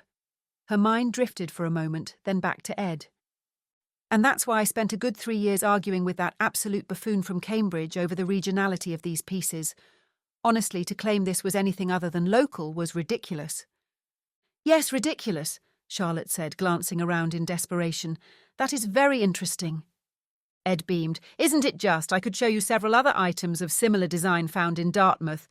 Charlotte's phone pinged. It was the tracker app, and it meant Oliver had moved beyond the range she'd set. He was on the move. Chapter 11. "Thanks for the chat, Ed," Charlotte interrupted him. "I'm desperate for the loo, but I'd love to hear about it more another time." "Oh, yes, very well." Ed looked a little flustered. Charlotte made for the exit and dived into the nearest toilet, locked the door, and looked to see where Oliver was headed. She watched him on her phone screen as he made his way up the high street and went into Pret. Now was her chance. She searched the floor plan for his office and headed there as quickly as she could. She found his office and knocked on the door, just in case someone was in there. After hearing no sound within, she tried the handle. It was unlocked. She looked up and down the corridor, then slipped inside. The office was orderly and rather bare. Oliver hadn't been at the museum long, and it was clear he'd yet to add many personal touches. Charlotte wondered if that was because he wasn't planning on staying, or just hadn't bothered to make it his. Then another thought struck her.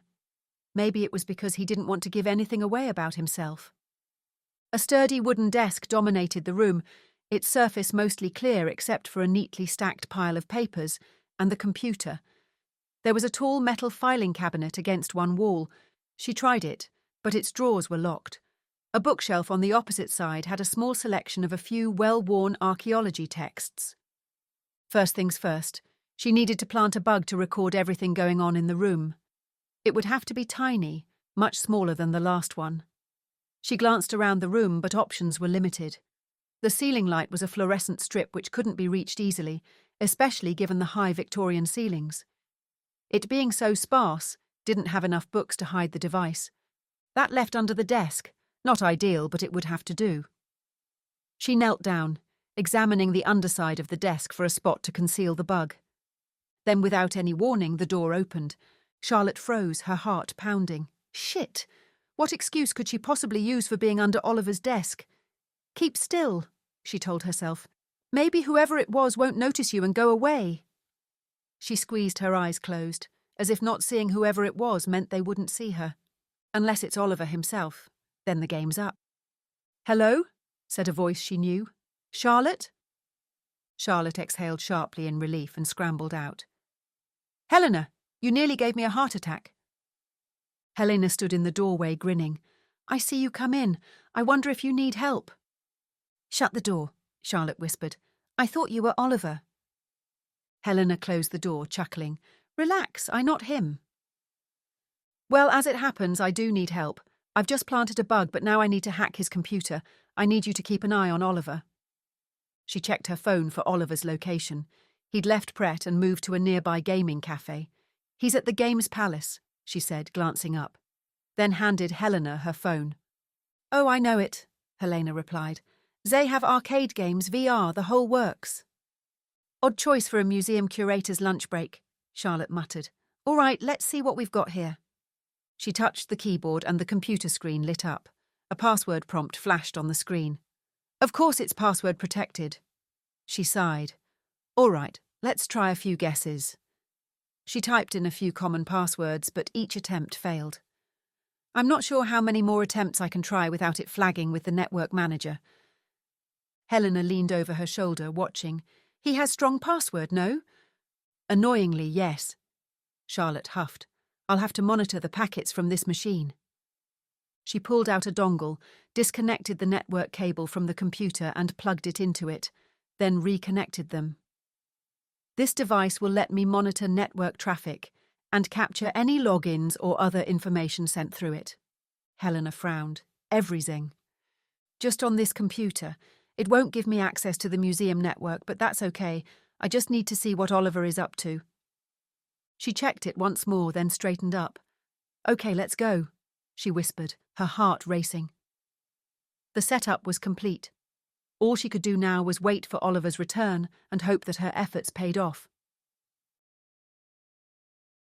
Chapter 12. That evening, Charlotte brought a takeaway to Angus's at the flat in Exmouth. As he opened the front door, she held up the bag. I thought I'd come to you for a change. I've got your favourite. Chicken jalfrezi, sag bhaji, and pilau rice. Angus leaned in and kissed her. And a welcome change it is. He gestured at the clutter behind him. It's still a complete mess here. Are you sure you want to come in? I'd put up with a lot more just to see you. How was your day? Charlotte asked. Better now. A creak came from across the hall. It was the shy neighbour's door opening, and the man who had entered earlier that day stepped out. He nodded at them, then headed down the stairs. Angus watched him go, then pulled Charlotte inside, closing the door behind them. You're eager tonight, Charlotte teased, wrapping her arms around his neck. I don't mind you all dirty. That man's been in her flat twice now, Angus muttered. Charlotte shrugged. Maybe he lives there. No, just the woman lives there. Maybe he's her boyfriend, said Charlotte. She could just be an introvert. Angus shook his head. I don't think that's it. I got a weird vibe. When I knocked to tell her I'd be sanding, she barely opened the door and kept the chain on the whole time. Charlotte raised an eyebrow. Isn't that fairly normal female behaviour, though? Being cautious when answering the door to strangers, especially men. You could be anyone. I know, but it wasn't just caution. She seemed really nervous. Introverted women tend to keep their distance. She's probably just fed up with people knocking on her door. She wants to be left alone, and I get that. Angus considered. Maybe you're right and I'm being paranoid. No offence, Angus, but you're a man. We know you're harmless, but she doesn't. Angus nodded, but his expression remained troubled. Actually, do you have your laptop with you? Charlotte looked at him, eyes wide. You're not serious. Totally serious. See if you can get on her Wi-Fi. Charlotte stood totally still for a moment, unable to know how to react. She's probably just a harmless introvert who wants her privacy, and you're asking me to hack her Wi-Fi. Yes, I am. Charlotte put the food bag down, then put her hands on either side of Angus's face and studied him. Have aliens abducted Angus and replaced him with a clone?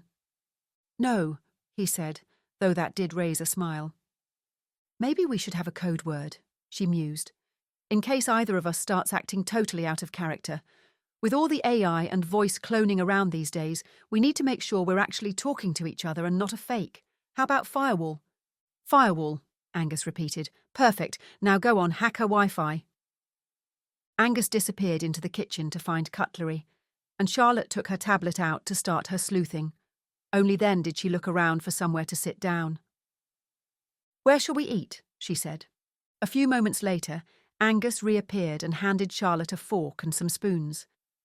I've got a couple of folding chairs, we can use those. He indicated the corner of the room where the two chairs stood, then went over to them and opened them up. Did you finish the sanding? Charlotte asked as they sat down. Yes, the bathroom and bedrooms are next after I've varnished the floors here. I'll start with the bathroom. I'm picking up the new suite in 2 days, so I can get to work on the lights first. Electrician and plumber, she said with a grin. Your talents are endless. He eyed her tablet, then started to take out the food containers from the bag. Any luck? Not yet. I'm trying to figure out which network is hers. There are lots in this block. Check the land registry website and see who owns the flat. It's number 3. Charlotte pulled up the site, typed in the address and paid the fee. It's owned by a company called Dale Pearl Limited. Looks like she's renting it. Can you look into the company? We could see if there's anything interesting. He took the lid of a container, and a waft of curry hit his nose. Charlotte ran a quick search. Company's House has them listed as a property rental company. The main director is a guy named Ethan Colop. Want me to dig into him too? Go for it. He handed her a container. Although after we've eaten. So have you got anything interesting from hacking Oliver's Wi-Fi? Angus asked as they ate. Charlotte wrinkled her nose. Not in the slightest. He streams Netflix most nights. He doesn't even go on the internet. That's suspicious. Why? Charlotte waved a hand. Who doesn't surf the internet? Update their social media, check their email, look up actors on Wikipedia because you've just seen them in that show you're watching and you can't remember what you've seen them in before. Lots of people. We've had this conversation 100 times, Charlotte. I know you love tech, but not everyone does. Some people just read books during an evening or watch the Gogglebox. Charlotte sniffed. If he is stealing items from the museum and selling them on, then he isn't doing it from his home. I have a trace on his work computer too, and so far, nothing interesting there either. Well, at least that means he's probably not guilty. Charlotte waved her fork as she worked on her mouthful of food. So far. Chapter 13. The next day, Charlotte was busy in her office at home, reviewing footage from the spy cameras she had planted at the museum. The previous night, annoyingly, hadn't yielded any further information about the owner of the flat across the hallway from Angus's. It seemed Ethan Colop's social media accounts yielded little information about him, except a few photos of nights out with friends. He owned just that one company. Nothing seemed suspicious to me, Charlotte had commented to Angus. Angus hadn't been so sure. Can you try and find out who the tenant is? If she's connected to him. Charlotte shrugged. I'll do what I can. In response to the lack of useful information from her hacking of Oliver Chambers, she'd left her deep dive program scouring the dark web for any leads on him. In the meantime, all she had left were her hidden cameras. She'd written an AI program to scan for any suspicious activity, and was now discovering that the archive storage areas were far busier than she would have expected. You'd think the archives wouldn't see much action, she remarked to Helena the next morning. There are more people going in and out of storage than there are in Pret at lunchtime. What do people do in the storage area? Helena asked. Some just wander in, probably looking for a quiet place to escape the museum crowds. There is this, though. Charlotte turned her screen towards Helena and pressed play. Her recording showed 2 people entering the storeroom. As soon as the door was closed, they started kissing passionately. A tabloid newspaper would have loved it. The encounter progressed, and Charlotte hurriedly pressed the stop button. Helena rolled her eyes. I suppose they think it's exciting, but who are they, staff? No, they're not employed by the museum, and they aren't volunteers. They're members of the public sneaking in for love among the stacks. How are they getting in? They need pass, no? I know these areas are restricted, but look, I found out. Charlotte clicked the mouse a few times, and new surveillance came up. It seems they tailgated a volunteer. Tailgate? Yes, where they wait for a pass holder to enter and then slip in after them, before the door locks behind them. They entered just as someone left. Clever, Charlotte nodded. Day 1, Lesson 1 in pen testing a building for security. Once this is all over, I'll write a full report to the museum to show how they can improve all their security. So is anything point to artefact thief? Hang on a minute. Charlotte clicked her mouse a few times, bringing up a different clip. The timestamp read 11:30 p.m. Now this is suspicious. She pressed play. 2 men entered the storeroom, made their way to the far side, and disappeared for a few moments. When they reappeared, one was carrying a small box. They hurried out. Why would 2 men enter the artefact storeroom at 11:30 at night and leave with a box? Charlotte mused. That's definitely shady. Very suspicious, Helena agreed. Do you know who they are? Charlotte grew excited. Yes. One is a night guard and the other is a maintenance worker. Maybe maintenance man needs something for a repair and security guard go with him. Charlotte considered. It's possible, but it doesn't add up. Maintenance usually happens during the day. I bet they're not paid enough to stay that late. I can't think of any reason for them to be in the room so late at night and unsupervised. Charlotte leaned back in her chair, thinking, I'll look into both of them when we go for our shift this afternoon. I want to check out the maintenance man, find out what hours he works, and see if there's any record of what he was supposed to be doing that night when he was the one carrying the box. She opened a file and tapped at her keyboard. According to the personnel records, he is Rob Carter, the security guard is Owen Gillespie. Those 2 are definitely going on the conspiracy board. Chapter 14. A few hours later, Charlotte and Helena were back in their volunteer positions at the museum. Charlotte had been assigned to welcome people coming into the museum, which she'd balked at. She wasn't good with lots of people. Even worse, she couldn't put on that welcoming smile Helena had perfected. Wouldn't Helena be better at that? Charlotte had said to Brenda, the head of volunteers. It's the policy to circulate the staff between posts. We don't want you all getting bored and then leaving. Brenda said in a tone that meant there was no way she was changing her mind. Charlotte hadn't liked it but relented. She wouldn't be sticking around for much longer anyway and didn't want to antagonise Brenda. Charlotte had to wait a full 2 hours before she was relieved from her post, and as soon as she could, she set about investigating the storeroom from which the 2 men had removed the box the night before. She headed into the archives, making her way to the spot where they had been seen. The storeroom, where she'd been previously cataloguing items for Ed, was to the rear of the building, tucked away. On her way, she passed a couple of staff, but as soon as they saw her volunteer lanyard, they just said hello and carried on. Her lanyard let her in straight away, another security flaw to put in her report to Maria. She inspected the shelves for boxes of the same size as those she had seen on the camera footage. Nothing matched precisely, though. What had they taken? Were they one-of-a-kind boxes? She placed a new spy camera on one of the shelves and adjusted it to give a clear view of the main area and door. If anything suspicious was going on here, an additional camera might be her best chance of working out what. She left the storeroom and decided to check out the maintenance area. According to the museum's layout, the 4 maintenance staff had a workshop and a small office at the back of the building. The workshop door was open, so she peered around it. Given that she'd seen Rob Carter in the museum late last night, he might be off this morning, and the other maintenance officers might be out on jobs. "Hello," she called, ready to report a flickering light if necessary.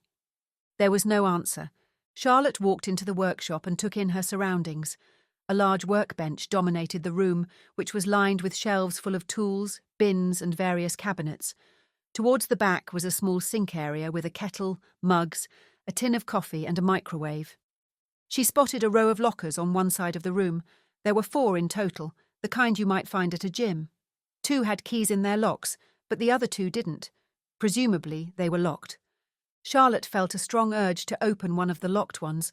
Unfortunately, she'd never learnt to pick a lock. She made a mental note to learn. It would probably come in handy. For now, she'd have to let it go. She scanned the room for any boxes like the one she'd seen on the surveillance footage, but none were visible. She pulled out her phone and took a few photos of the maintenance area for later review, and looked for somewhere to plant a hidden camera. There was a dusty shelf with some old cardboard boxes in the far corner that would give a wide view of the whole room, and it wasn't too high for her. She went over, reached up and placed the camera just by one of the boxes, and then headed for the door. But as she did so, it swung farther open. She stopped dead as Rob Carter entered, carrying a cordless drill. "Oh, hi," she said, quickly slipping her phone in her pocket. Rob frowned slightly. "You shouldn't be in here." He looked at her lanyard. "Can I help you?" "Oh, yes," said Charlotte, trying to sound nonchalant. "I was just looking for the other maintenance guy. What's his name again?" "Bob?" Bob and Rob, a matching pair. "That's it, Bob. I just wanted to thank him for helping me earlier." "All right, I'll let him know. And you are?" "Bridget." She gazed around the workshop, playing for time. "You must all be very busy. This is such an old building, I bet it needs a lot of maintenance." He put the drill on the workbench, keeping his gaze on her, rather as if he expected her to make a sudden move. "Yeah, you could say that. It's a bit of a nightmare at times. They always say things were built better in the past. I guess that's true. But with a building this old, the upkeep must be constant." Rob nodded, continuing to watch her. "Keeps me in a job, though." "That's true. I'm not really into maintenance and DIY myself." Charlotte continued. "My boyfriend is, though. He's great with plumbing, electrics, all that stuff." That much was true. Angus was brilliant at all those things. It felt a bit strange calling Angus a boyfriend, though. He was 53. Rob coughed. "Right, well, I'd better get back to it." "Oh, sorry, I didn't mean to keep you from your work," Charlotte said, making no move to go. "Any major jobs on at the moment?" "A few. We've got a major leak in the West Wing, and we just got approval to replace some of the original piping. It's been causing all sorts of problems in the ladies' loos. It's a listed building, so the office staff have to sort planning permission for a lot of the work. Stupid, if you ask me." "Oh, that sounds awful. Bet you work all hours. Do they pay you overtime?" He shrugged. "Some overtime, yeah." Her gaze went to a clipboard which hung on the wall. It showed a list of maintenance tasks and schedules. Maybe one of those tasks might explain the late-night activity on the footage. She chastened herself for not taking a photo of it. "So are there things that need doing after hours when the public isn't around?" He looked at her a bit suspiciously, then walked over to a bench and plugged the cordless drill into a charging unit.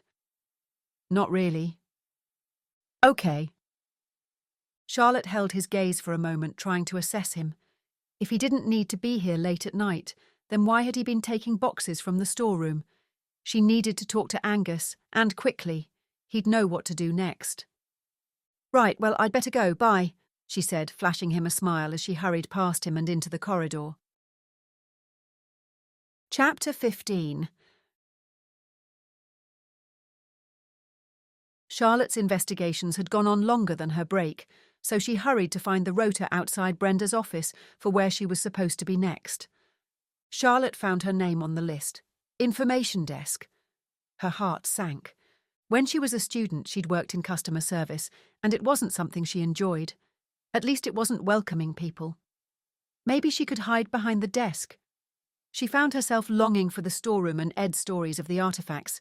She found her way to the information desk, a simple counter by the main museum entrance at the side. It was littered with maps, leaflets and brochures, and badly needed a tidy-up.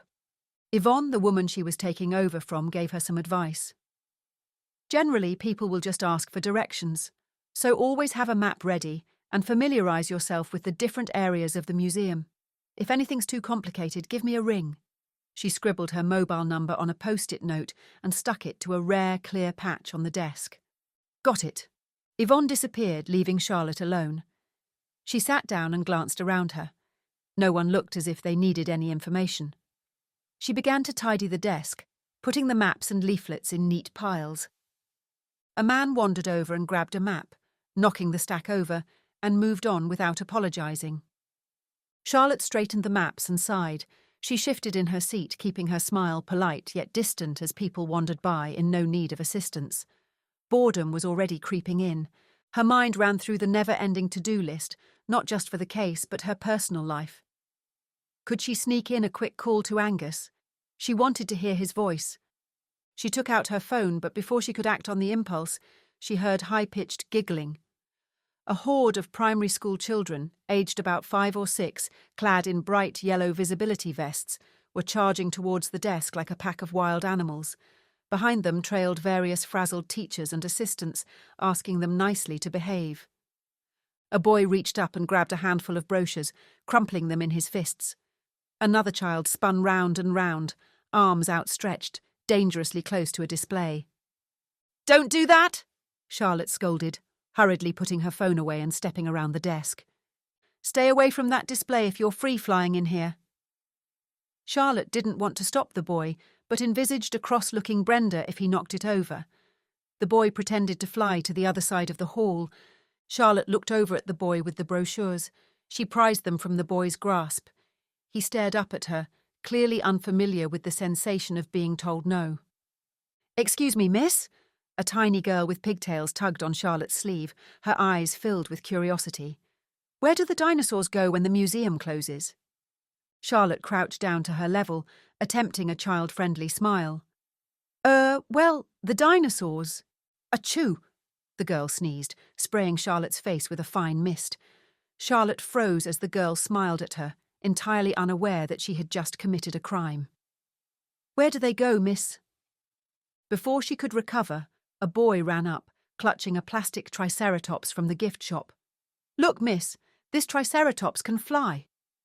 He launched the toy into the air, where it smacked into the back of another child's head. The child looked round and began to wail. Suddenly the teachers rushed forward, gathering up children like loose marbles and herding them into a less destructive formation. "I'm so sorry," one of the teachers muttered, pulling the spinning boy to a stop. The boy staggered in his grip, giggling uncontrollably and slightly green in the face. Charlotte straightened up and wiped her face with a tissue. "No problem at all," she replied, trying her hardest not to let sarcasm creep into her tone. As the children were shepherded away, the noise level slowly returned to its usual hum. Charlotte exhaled, took her seat behind the desk and straightened the brochures yet again. She wanted to sneak to the loos to wash her damp, slightly sticky face. Ugh. A soft buzz came from her pocket. She pulled out her phone and glanced at the screen. A message from Angus. "Find anything?" She typed back quickly. "Not much. Let's meet later and I'll explain all. Your place or mine?" He replied, "Not my flat." Chapter 16. Angus knocked, then glanced around him at the narrow street with its neat rows of terraced houses, trying not to feel or look guilty. When had he last visited this area? It had been a while. He wasn't sure how he'd ended up here. The door opened, shaking him out of his thoughts. "Thanks for coming," said Rona. "I'm so grateful. Did you bring your plumbing gear?" He nodded, holding up the bag. "All here." As he stepped into the hallway, a familiar scent hit him, a faint mixture of lavender and something else. It was the brand of air freshener that Rona had always preferred, and it reminded him of their lives before the divorce. "This way," Rona said, leading him through the house. The kitchen, like the hallway, was spotless. The house was cosy, much more compact than his own, but well suited her. Though he wondered how she'd managed to share such a small house with Malcolm. "Your plumbing skills are second to none," Rona continued. "I tried a couple of plumbers, but no luck. I guess they've all got too much work on and this job is too small. One said he couldn't come out until next week." Angus set down his bag and crouched to take a look. "That's how it is these days. Maybe I should go into business, do this full time." Rona laughed. "You'd have a queue of customers lined up around the block. Anyway, the dishwasher's been acting up for days. I thought I'd sorted it, but it just keeps leaking." She gestured towards a small pool of water at the base of the unit. "Dishwashers," Angus murmured, shaking his head. "This is why I avoid them. Washing the dishes by hand is better than all the problems these things cause." "Well, it's different when there's more than one of you," said Rona. Angus didn't respond at first. He thought of Charlotte. They'd become a regular fixture at each other's houses lately, although it had happened so gradually that he'd barely noticed. She didn't seem to mind where they spent the night, his place or hers. "What's the story with Malcolm?" he asked casually. "Has he moved out?" Rona rubbed her temples. "Yes, about a month ago. He's moved in with a friend in St. Leonard's until he finds somewhere to rent." She huffed. "He's already seeing someone else." Angus whistled. "That was quick. Does Grace know?" "She does, and she's delighted. It seems she never liked him anyway." Angus knew that already, but decided not to mention it. That would be pointless now. "And what about you? How are you feeling?" Rona shrugged and her posture sagged a little. "Relieved, in a way. But also, I don't know. Angry, I suppose. He accused me of working too much and not being present. As if he didn't know who I was when we got together. I've always worked hard, that's never been a secret. I remember." He pulled out the bottom tray of the dishwasher and placed it on the floor out of the way. "Exactly. I haven't suddenly become a workaholic. I'm 55, Angus. I've got at least another decade left in me and I'm not slowing down for anyone.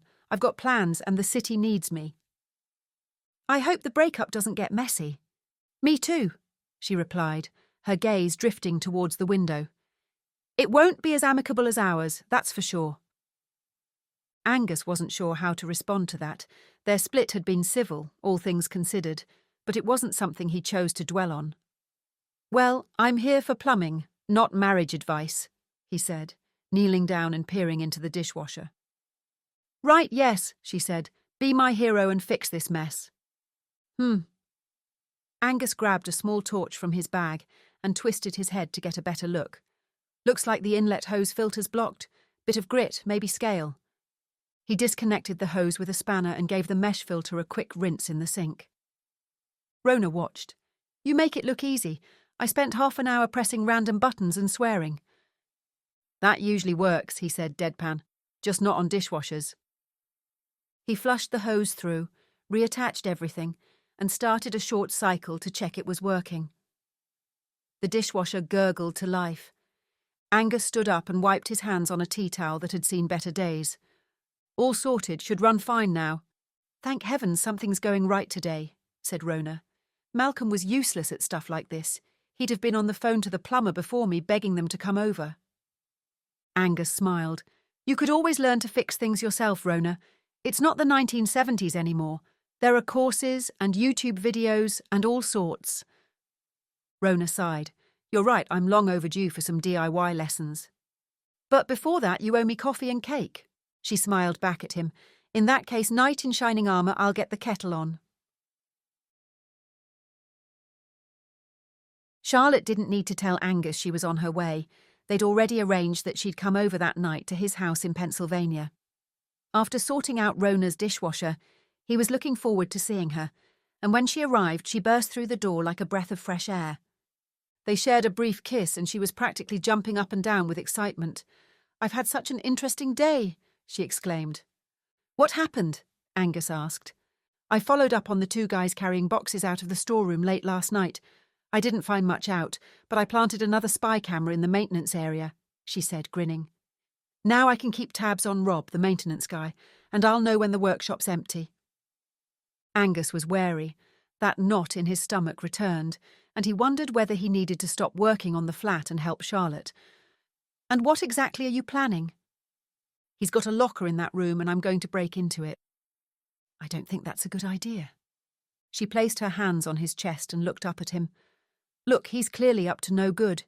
He was really shifty when I went to the maintenance room. Angus looked down at her pleading brown eyes. She certainly knew how to persuade him, and he knew he was falling for it. Charlotte continued, We need to find out what's in the locker, and what was in that box he had. He could be the one stealing everything, in which case closed. Angus folded his arms, forcing her hands away. You don't know that. That's because I haven't broken into the locker yet. Angus pondered. If you do it, not that I'm saying you should, not at all, you won't be able to tell anyone what you've done, no matter what you find. If I find the stolen items, we'll have to tell Maria, but we'd tell her to search the lockers officially. A tip-off, Charlotte replied.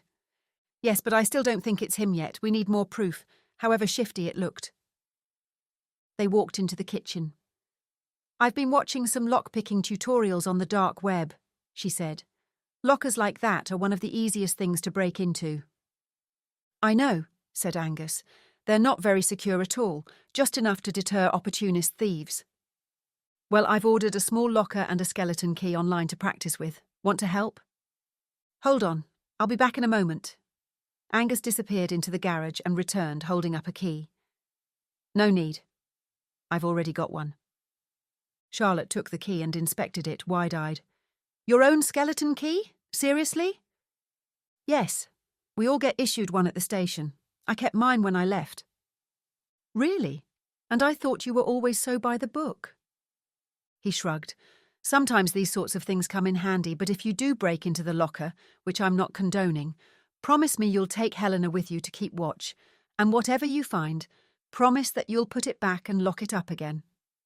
I promise, she said, pocketing the key. So, what's for dinner? Angus went to the stove. Just some pasta with my special sauce, he replied, stirring the pot. Smells amazing. What else have you been up to today? How's the flat coming along? Oh, it's fine, just chipping away at it. He paused for a moment. Rona called me. She needed help with her dishwasher. Charlotte's smile faltered. And you went to her house? She asked, her tone sharp. I did. Angus tested the sauce from the spoon. She scowled. Couldn't she get her ex to do that? Or a plumber? She's so tight. Angus raised an eyebrow. I guess things haven't ended amicably with him. She did try to get a plumber, but no one was available. Charlotte snorted. Across the whole of Exeter, really? She could have got one if she'd been willing to pay. So, of course, she asked you. She did. Since I was working on plumbing that day anyway, I thought I'd help out. Did she pay you? Charlotte asked, folding her arms. Only with coffee and cake. Cheek, she huffed. Angus smiled. How often do you do things for free, Charlotte? That isn't the point, she said calmly. Yes, I do things for free, and I even give people money. So we're not that different, really, are we? But I don't do favours for my ex-husband. Angus studied her. Why is Rona such a sore subject with you? Charlotte opened her mouth to speak, then closed it. Then she blurted, All right, I'm jealous. The thought of you with anyone else just makes me insanely jealous. Oh, Charlotte. Angus went to her and wrapped his arms around her. I'm not with Rona. I'm with you. Charlotte leaned into his embrace. I know, but I just can't help myself. I'm sure you're not as jealous as I was about you and David. That made her look up and her cheeks reddened. It meant nothing. All the time I was with him, I wished it was you. That made him smile. I want you to know I'd never cheat on you. You know that, don't you? She sighed. I know you never lie, but I want you all to myself. Most of the time you will, but sometimes you have to share me, when someone needs a bit of help. The kitchen timer began beeping. Time for dinner, Angus said. Chapter 17. The next day, back at the museum, Charlotte had been assigned back to the storeroom and stock-taking the artefacts. She had kept an eye on the maintenance room through the secret camera she'd installed the day before, and she had to wait a few hours until it was free from the staff. After a very long coffee break, Bob and Rob and the other maintenance staff finally left, giving her the chance to move in. She messaged Helena to meet her, and together they sneaked into the maintenance area. Helena took up a lookout position a few feet from the workshop door so she could warn Charlotte if anyone approached. Charlotte went straight to the lockers. As she had expected, 2 were locked. She pulled out Angus's skeleton key and inserted it into a lock, but when she tried to turn it, it wouldn't budge. "Come on," she muttered. Then she remembered something she'd seen in one of the lock-picking videos on the dark web. Sometimes you had to jiggle the key gently to release the latch. She tried again, and the lock clicked. "Bingo," she said, then put a hand over her mouth. She opened the locker door and saw the box Rob had been carrying out of the storeroom a few nights before. The box wasn't sealed, so carefully she took it out and opened it. Inside was a clear plastic bag about the size of a shoebox, crammed full of greenish plant matter. The smell hit her immediately, pungent, earthy, unmistakable. The contents weren't in one lump either, but broken up into smaller, tightly packed chunks, each one compressed and wrapped in cling film. Not exactly subtle. "Marijuana," she whispered. Then she took out her phone and snapped a few photos. Otherwise, the locker was empty. Charlotte put the box back exactly as she'd found it, then relocked the door. Then she tried the second locker. That one opened more quickly, and inside was a crumpled jacket and an empty Tupperware lunchbox. Charlotte locked it, had a quick look round to check for any changes. Then she rejoined Helena outside. "All done," she said with a triumphant smile. "Rob isn't dealing in artefacts, it's drugs." The plumbing part of the renovations was starting to come together. Angus was ready to tackle some of the dirtier jobs. A few hours later, as he was ripping out the bathroom, he heard the door of his opposite neighbour's flat close with a loud bang. Curiosity got the better of Angus, and he moved to the room with the best window for viewing outside to see if the tenant had left. He knew he was being ridiculous. There was no logical reason to snoop on someone who wasn't even really his neighbour, but his instinct was guiding him, plus a gut feeling he couldn't shake. He saw the woman leave the building and turn left. He picked up his phone and keys and hurried out, taking the stairs 2 at a time. It didn't take him long to catch sight of her. He slowed down, keeping at a safe distance. The woman walked to the seafront with purpose, as if she had a destination in mind. Angus trailed her along the esplanade for maybe 10 minutes until they reached the end and Orcombe Point. She went up the steps to the cafe kiosk and bought a hot drink, then took it to a bench. Angus settled on a bench a few metres away, pretending to scroll on his phone as he watched her discreetly. After a few minutes, she took out her own phone and made a call. Angus was too far away to overhear what was said, so he stood up and walked past her, hoping to hear something useful. However, her voice was too low, though he managed to get a good look at her. She was around 25, slim and of medium height, with brown hair and a similar outfit to last time. She appeared perfectly normal, not distressed at all, so why did he have a feeling that something wasn't right? He wondered why she wasn't at work. He'd never seen her leave the building before. Maybe her clients came to her, or perhaps she worked from home. He frowned, realising how absurd this whole wild goose chase was, and that he'd speculated all this before with Charlotte. What was he even doing following her? She wasn't guilty of anything. At least, nothing he knew of. His thoughts were broken by the sound of his phone ringing. He looked at the screen. It was Charlotte. He pressed accept. "I did it." "What?" "I broke into the lockers and I didn't get caught, and before you have a go at me, I got Helena to play lookout." "Glad to hear you got away with it, and what did you find?" "Not artefacts, sadly, drugs." Angus was both disappointed and alarmed. If it was drugs, then there was bound to be some sort of gang behind it. "What sort?" "Just weed, but there was loads of it." "All right, that's small-time stuff, not unusual." "We have to tell the police, though," said Charlotte. "Selling any drugs is wrong." "I know, but at the moment we can't draw attention to any kind of surveillance at the museum, not at this stage." "Oh yes, I hadn't thought of that. Just gather the evidence and we'll report it once we've sorted out the problem with the artefacts." Angus continued to watch the woman. She ended the phone call and stayed sitting on the bench. I took photos of the stash. Well done. A seagull squawked nearby, drowning their quiet conversation. Are you outside? Charlotte asked. Yes, just getting some fresh air. I'll send you one of the photos I took. Angus smiled. That'll be an exciting photo. If Rob's selling drugs, he must be doing it from the museum.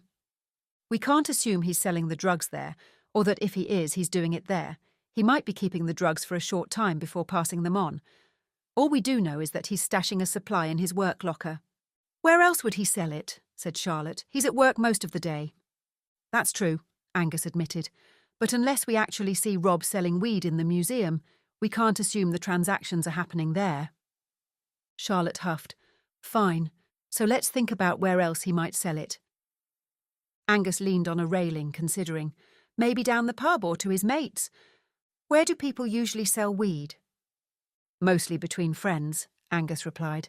It's the harder stuff that usually gets sold to strangers. Weed is pretty small time. Honestly, I wouldn't have been surprised if people were selling from the museum. With so many people coming and going, it's the ideal place for a little side hustle. You need to make sure you don't get hung up on the matter.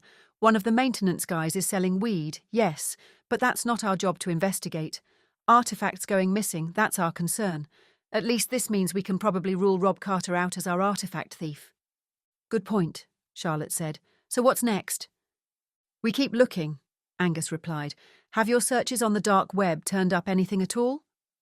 Not yet, but they must be selling the artefacts somewhere. Have you checked any online marketplaces? That's where the British Museum items started popping up when they were stolen. That was the first thing I checked. Any similar or copycat crime is my first port of call. She sighed. We must be due for a breakthrough soon. Or do you think they're onto me? It's doubtful, Angus replied, but not impossible. Let's carry on for another week, then review things if we're still stuck. Hopefully by then we'll have another lead. I'd better go, Charlotte muttered. I'm supposed to be on the information desk again. Wish me luck. Good luck. Bye. Angus ended the call and glanced at his neighbour. She had her head in her hands. He was about to go over and make up an excuse to talk to her, but before he could, she'd stood up and walked towards the town centre. Angus was itching to follow her, but he told himself no. What's got into me? He thought. Why do I want to follow a perfectly innocent woman, just because she's wary of me? His internal struggle was interrupted by the photo Charlotte had promised to send. Chapter 18. The next day, Charlotte was assigned to a new post as a volunteer, this time in the museum's shop. She'd been given a short explanation on how to operate the till by Brenda, and Charlotte couldn't help smiling to herself when Brenda had told her she was a fast learner. After Charlotte had served a few customers, and everyone paid by card, she realised why she'd been trusted with the till. No one paid by cash. When there was a lull in customers, Charlotte took the opportunity to browse the items for sale, and as she was straightening a strange, square-shaped teapot with a cityscape of Exeter, she saw Maria walk near on her way to another section of the museum. Their eyes met, and Maria stopped, then looked around to see if anyone else was nearby. Satisfied that they couldn't be overheard, she approached, looked at the lanyard around Charlotte's neck, and said, "Hello, Bridget. How are things in the shop today? Busy?" It was earlier. Lots of people purchasing gifts. The I Heart Exeter mugs are popular. Maria nodded, then looked around again. She picked up one of the mugs and pointed at it. Then she lowered her voice to a whisper. Anything to report yet? Charlotte shook her head and spoke in a quiet voice. Nothing, so far. It's still ongoing, but I've placed hidden cameras in the storeroom areas to monitor the situation. She wondered if she should mention Rob and the drugs, but then she remembered her conversation with Angus and that they would report on that at a later date. Charlotte wondered what Maria was like when she wasn't stressed about the situation in the museum. The 3 times she'd met Maria, she'd been on high alert. It was understandable. Of course, she wanted to keep a lid on any kind of negative publicity for the museum, but the sheer size of the place meant that there was always going to be a certain level of trust attributed to the staff and volunteers. Maria nodded, put the cup down and picked up a coaster and said in her normal voice, "These are popular too. A good price, perfect for a small gift." Then she lowered her voice again. "Have you found out where the artefacts are being sold?" "No, my internet and dark web searches have not yielded anything about that so far, but they are still running," Charlotte explained. Maria put the coaster down. "Very good. Well, thanks for your hard work." Maria smiled at her and then went on her way. Her encounter with Maria made Charlotte even more determined to think of new ways to catch the artifact thief. So, after her shift finished, she went home to check her internet searches and surveillance, but there was nothing more. She'd just made herself a strong coffee and sat down at her desk, rubbing her eyes. The program she'd written was running in the background, quietly scraping transcripts of recorded footage and flagging anything suspicious.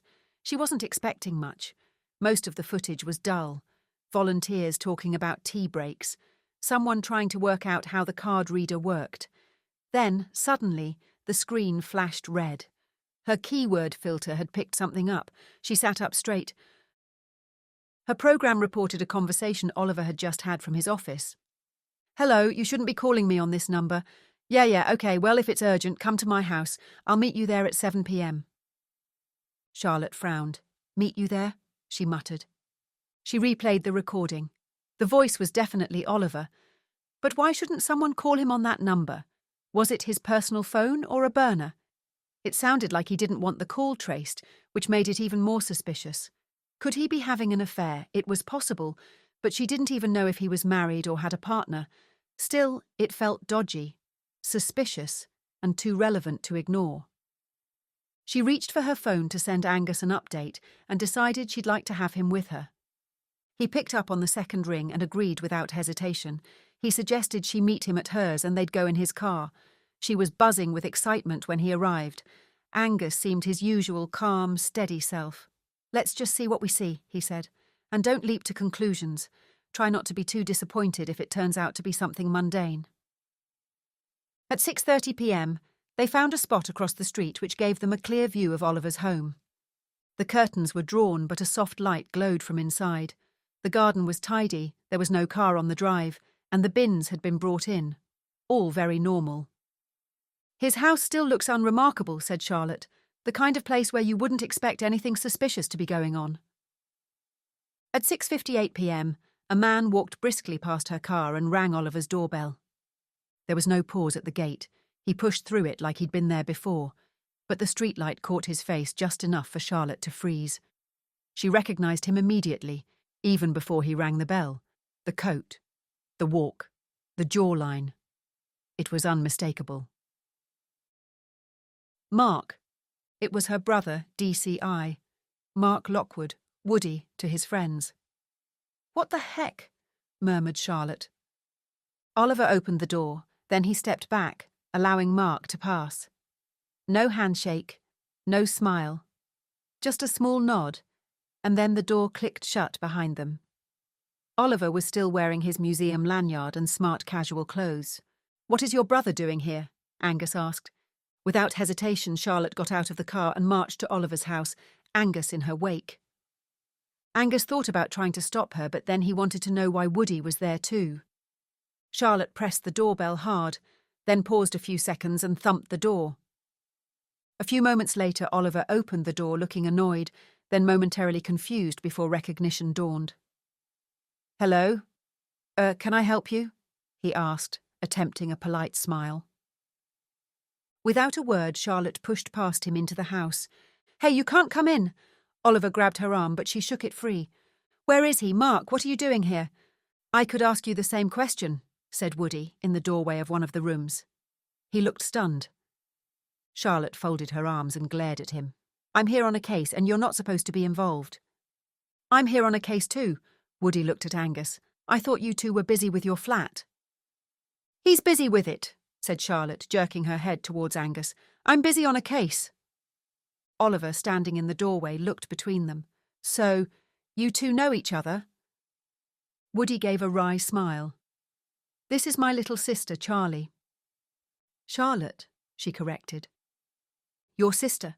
Oliver's eyebrows shot up. "I thought your name was Bryony." Bridget, Charlotte corrected. But what's she doing here? I was just asking her the same thing, Woody replied. What case are you working on? I can't talk about it, Charlotte snapped. Client confidentiality and all that. Woody sighed. Charlie, honestly, you can tell me this is a police matter. Is it? She eyed Oliver suspiciously. What has Oliver got to do with a police matter? He's undercover. So this man is a police officer. Do you know him, Angus? I don't, Angus replied. But I've been out of the force long enough not to know plenty of people. My theory is that you've been brought in from another force to go undercover so that anyone local won't know you. Oliver sighed deeply. That's right, I'm from the West Yorkshire Police working undercover at the museum. That makes much more sense, said Charlotte, the pieces beginning to click into place. Woody introduced him. This is DS James Carter. He's working for me. I can't believe you've busted me. This is supposed to be covert. So what are you looking into at the museum, James? James looked from Woody to Charlotte, frowning. Wait, what's going on here? Woody grinned. My sister here is a private investigator. A private investigator? James's eyes narrowed. And what are you doing at the museum? Looking into you, as it happens, she replied. But if you're a police officer, that rules you out as our prime suspect for stealing artefacts. Well, at least I hope it does, unless you're a bent copper. James's mouth dropped open. I'm not bent. You think I've been stealing artefacts from the museum? He shook his head and let out a hollow laugh. Not me. Sounds like someone's been giving you ideas. Well, if it's not you, why did the theft start when you arrived? James looked taken aback. I have no idea, but I'm not stealing artefacts. Woody held up his hands. Folks, we can't reveal too much to each other here. This is a working case. So who's this? James asked, looking at Angus. My partner, Charlotte replied. And also her boyfriend, Woody added with a smirk. She swatted him. Partner is more accurate. Boyfriend makes us sound like teenagers. Oh, excuse me, partner. Charlotte stuck her tongue out at him. You're such a child sometimes. He grinned. Only when you're around, sis. All right, you two, Angus intervened. We need to have a full and frank discussion. He looked at James. You're undercover at the museum? That's right, but it's supposed to be a secret. You can trust Charlotte and Angus, Woody assured him. I'm monitoring the museum for criminal activity, James explained. The museum doesn't know anything about it, though. That's the point. Someone's using it for illegal operations. A gang, we think. Which gang? Charlotte asked. What could they want with a museum? It's a group we've been tracking on and off for years, Woody said. They're dangerous, and they've managed to avoid conviction at every turn. But we know that lately they've been using the museum as a cover. We're monitoring them. That's what James is doing. Charlotte smiled. Well, I've already discovered that a maintenance guy is stashing a load of weed in his locker, if that helps. Pfft, Woody waved a hand. That's small time. I know about that already. Rob is small time. He stashes the weed for a local dealer for a short time. Charlotte glanced at Angus, who shrugged. Told you the police wouldn't be bothered, Angus said. Someone on the inside must be enabling them, letting them in, etc. Who could it be? A number of people, James said. Mostly volunteers, but recently they've started pressuring some of the staff. James shifted in his seat. It started with one person, but it's grown. The gang have been under surveillance for a long time, and they were tracked to the museum about 3 months ago. That's when I was brought in. Since I've been there, a few staff members have raised concerns. Items going missing, restricted areas being accessed after hours, strange behaviour from some of the volunteers. Who did they report it to? Charlotte asked. To me, James said. I'm not using my real name at the museum, obviously. No one knows I'm police except the director of the museum, Freddie Burbank Smith. He's not told anyone. He's 100% reliable, Woody confirmed. I've known him for years, and he's as worried about the gang as I am. Charlotte raised an eyebrow. So, James, you just slipped in under the radar? James nodded. Pretty much. I've worked on heritage and artefact-related cases before, art theft, black market sales, so I've got just enough knowledge to pass. I spend a lot of time wandering the storage rooms and looking harmless. How are they coercing people? James shrugged. Some of it's subtle, veiled threats, watching their families, following people home. One staff member found their cat poisoned. Another had a brick thrown through her car window. They're careful not to be too obvious, but it's enough to scare people. They've done this before? Charlotte asked.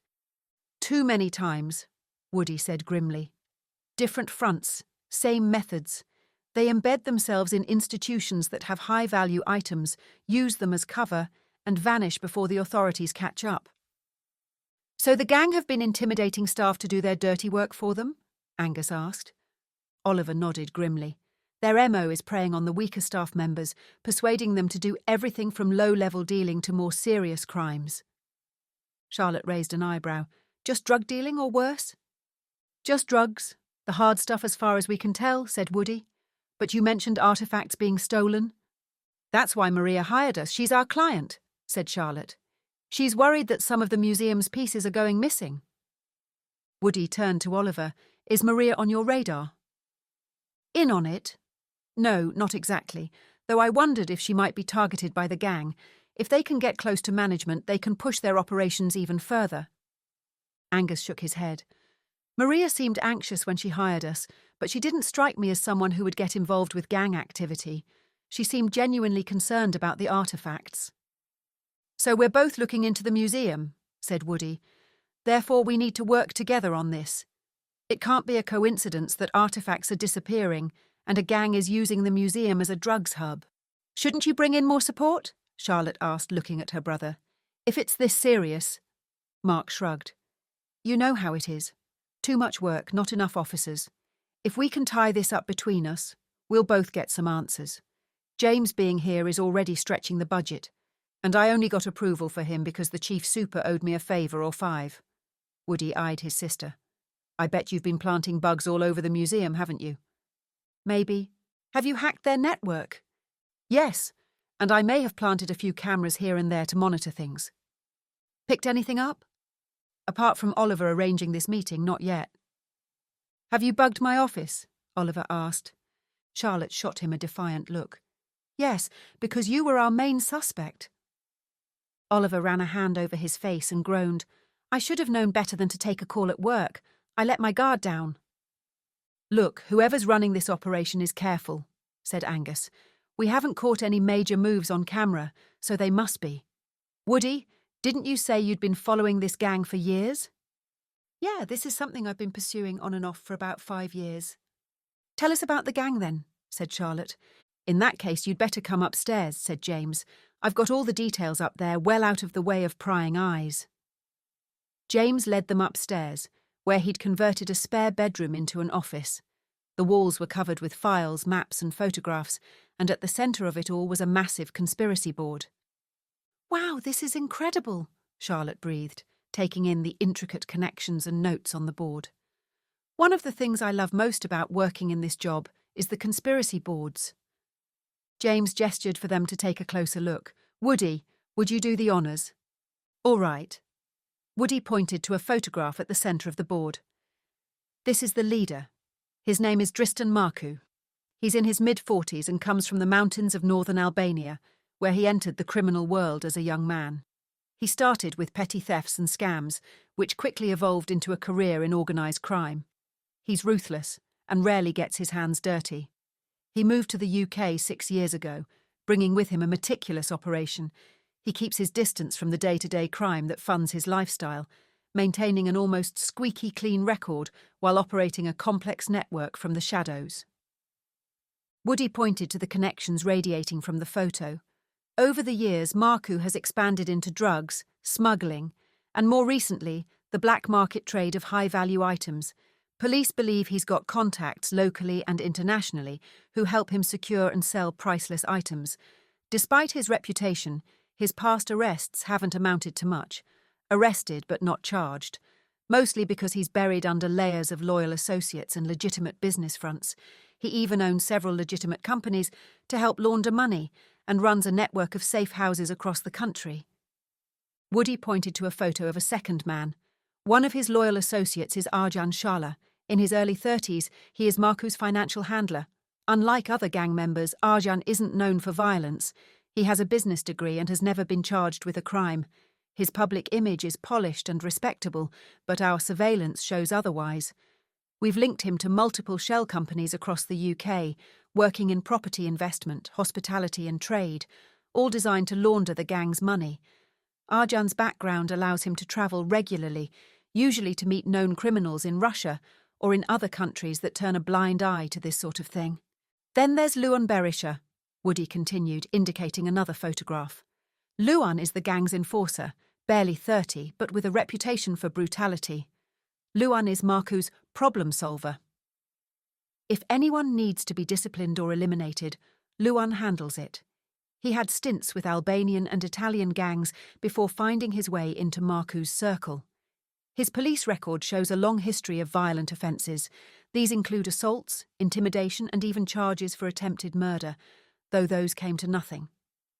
Though he's never served substantial jail time, he is considered one of the most dangerous men in the operation, the type who won't hesitate to use violence if it protects Marku's interests. Charlotte and Angus stood silent, taking in what they'd just heard. Then Charlotte glanced at Angus. This operation goes way deeper than we thought. Angus nodded. If they're using the Vim, they're doing it in ways that aren't obvious. The gang leaders won't be visiting themselves. That's right, James confirmed. But with Marku involved, we know this isn't just small time. It's an empire with a foothold right in the heart of Exeter, Woody said gravely. So what are they using the museum for? Charlotte asked. Oliver turned to her. It seems Marku has a fondness for museums and the historical. He likes old buildings, collects artefacts and deals in them too. So it's only natural that he would choose a museum for some of his illicit work. I think he gets a kick out of it. Woody continued. He's definitely dealing in stolen goods. That's why I'm surprised that Maria says things have gone missing. If he has stolen things, it's a surprise to me. He usually accepts stolen goods from other places. Do you think he is using the museum to hide other stolen goods? Charlotte asked her brother. Yes, that's exactly what I think. But how is he doing it? He'll have inside help, no doubt about that, James said. Who do you suspect? James pointed to a list of staff members pinned on the board. We've been trying to work that out, but I think he has got his gang members to intimidate a few people into working for him. I have no proof yet, but the museum took on a couple of volunteers months ago who are Albanian nationals. Mostly they keep themselves to themselves. However, I have observed them talking to various staff at lunchtime, and in particular, a curator called Ed Merton. Chapter 19.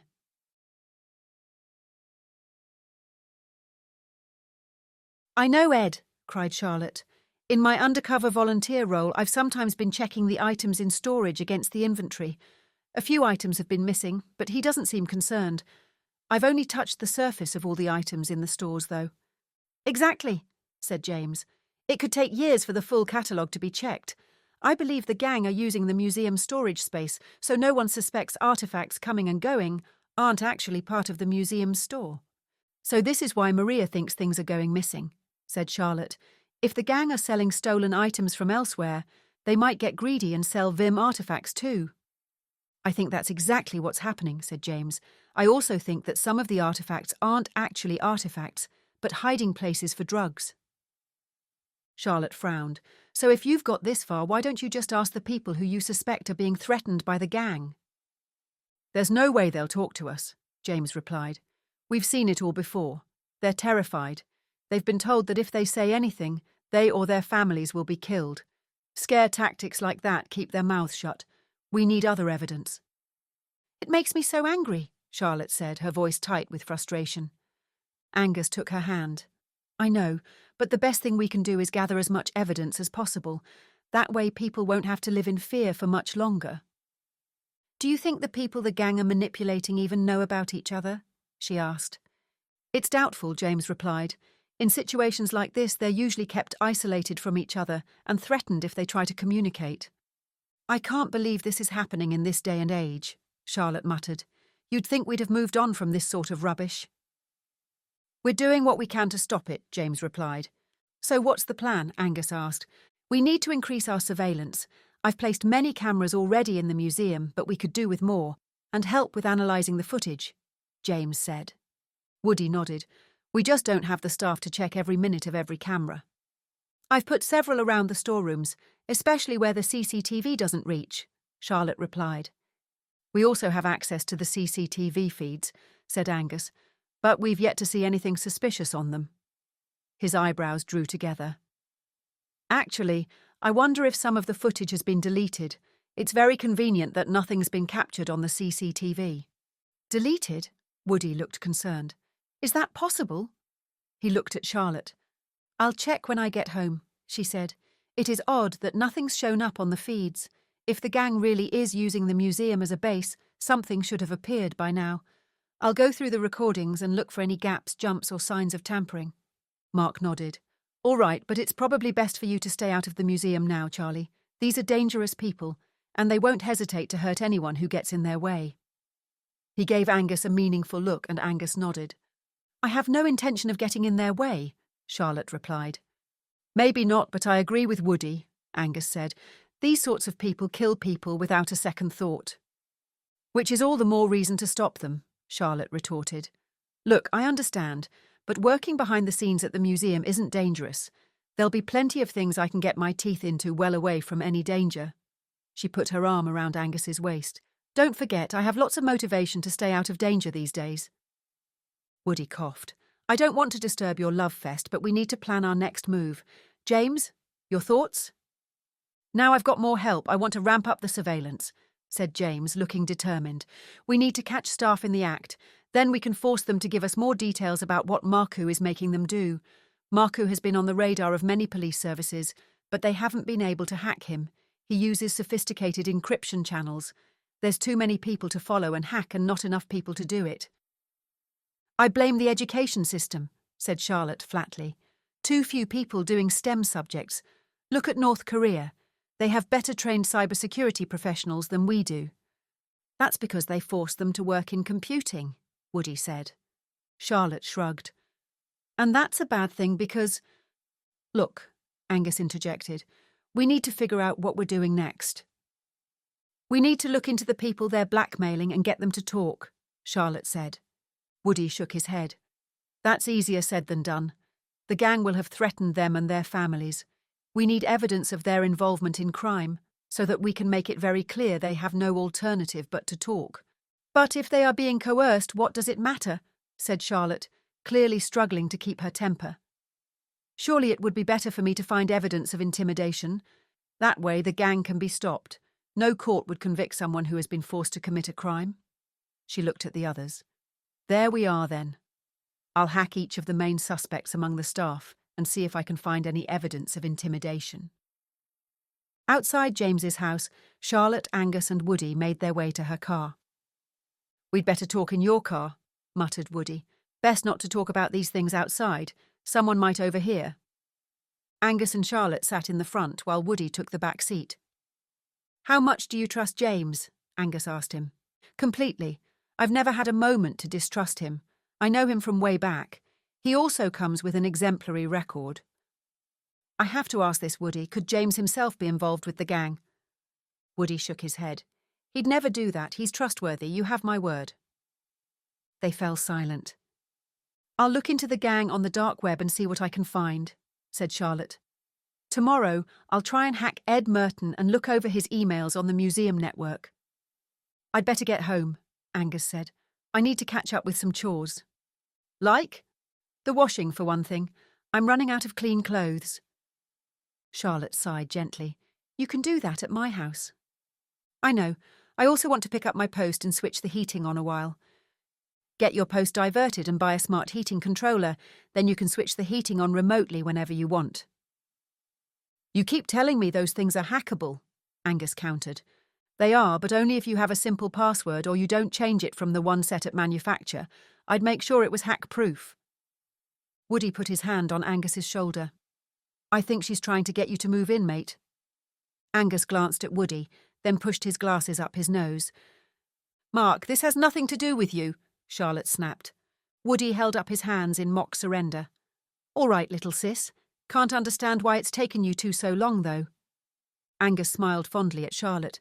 We got there in the end. Better late than never, said Charlotte. I thought we might be stuck in the friend zone forever. We've made up for it since, though. She flashed her brother a grin. Mark grimaced. Too much information. Charlotte laughed. All right, back to business. First thing tomorrow, I'll start digging with respect to Ed Merton. Let's see what he's hiding. Chapter 20. When she got home, Charlotte set about researching the gang. She'd agreed with Angus that her focus should move to uncovering their activities, especially now that James was confirmed as one of the good guys and on their side. She threw herself into the investigation, starting with the gang members. There was usually something deeply satisfying about uncovering information, but it quickly became apparent that the gang operated so far under the radar that there was barely any dirt on them. They were exceptionally good at covering their tracks. No wonder the police hadn't caught them yet. Most of what she found on social media was superficial, gang members posing with flashy cars and sports bikes, showing off and flaunting the spoils of their criminal activities. Realistically, it wouldn't be easy to uncover anything substantial. Charlotte stared at her laptop screen, frustrated, then reached for her phone. She hesitated. She didn't like asking Woody for help. Not because he wouldn't help, but because he'd probably lecture her. Again. Still, she needed something, anything that could give her a lead. She dialed. He answered on the third ring. All right, sis. Where are you? In the car. Why? Are you hands-free? Yes. How can I help? I need some info on the gang. I can't find anything on them. There was a pause. I'm not giving you anything that could get you into trouble. I'm not asking for much, just general locations. You must know something. Some place they frequent, where they live, even rough postcodes. Charlie, his tone shifted.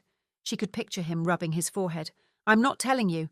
You'd just hack them, and that's a bad idea. They'll be on to you. Oh, come on, Charlotte said, flopping back in her chair. I'm not an amateur. I'd cover my tracks, you know that. Exactly why I'm not giving you anything, Woody replied. You say you'll be careful, but then you'd get too involved and start doing stakeouts at midnight with Helena in tow. Charlotte rolled her eyes. Just give me one thing, anything. There was a long pause. She could hear the car indicator clicking faintly in the background. Look, he said eventually, voice low. They're dangerous. I'm not just being overprotective here. These people don't mess around.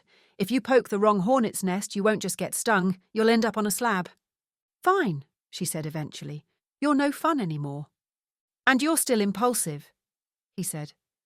Just promise me you won't do anything stupid. I'm serious, Charlie. Angus and I both agree you should stay in the background. It's not safe. I know, I'm just trying to search the dark web, that's all. Look, I've got to go. I'll talk to you soon, okay? Charlotte ended the call and spent the evening looking into the photos from their social media posts to see if she could recognise any locations, but the gang had been careful not to reveal much. All their photos were taken in public spots around Exeter and occasionally in Plymouth, indicating that they operated across multiple Devon cities. Angus arrived at 9 p.m. and confirmed, as she suspected, that Woody had told him of their phone call and wanted him to keep an eye on her. It hadn't deterred her from further dark web investigations, however, and finally at 2 a.m. she crawled into bed beside a sleeping Angus, who was warm as a hot water bottle. She snaked her arm around him, grateful for the comfort. The next morning, Charlotte updated Angus on her findings as they enjoyed a lie-in. I couldn't find anything substantial on the gang. They're clearly good at hiding. Their tracks are covered well enough that even the police haven't managed to catch them yet. If they're forcing museum staff to help them, we need to investigate everyone who has regular access, said Angus. There has to be a link somewhere. Volunteers and other staff as well as Ed Merton, Charlotte added. But I'd bet it's someone high up, someone with access to the more restricted areas. That's who I'd go for.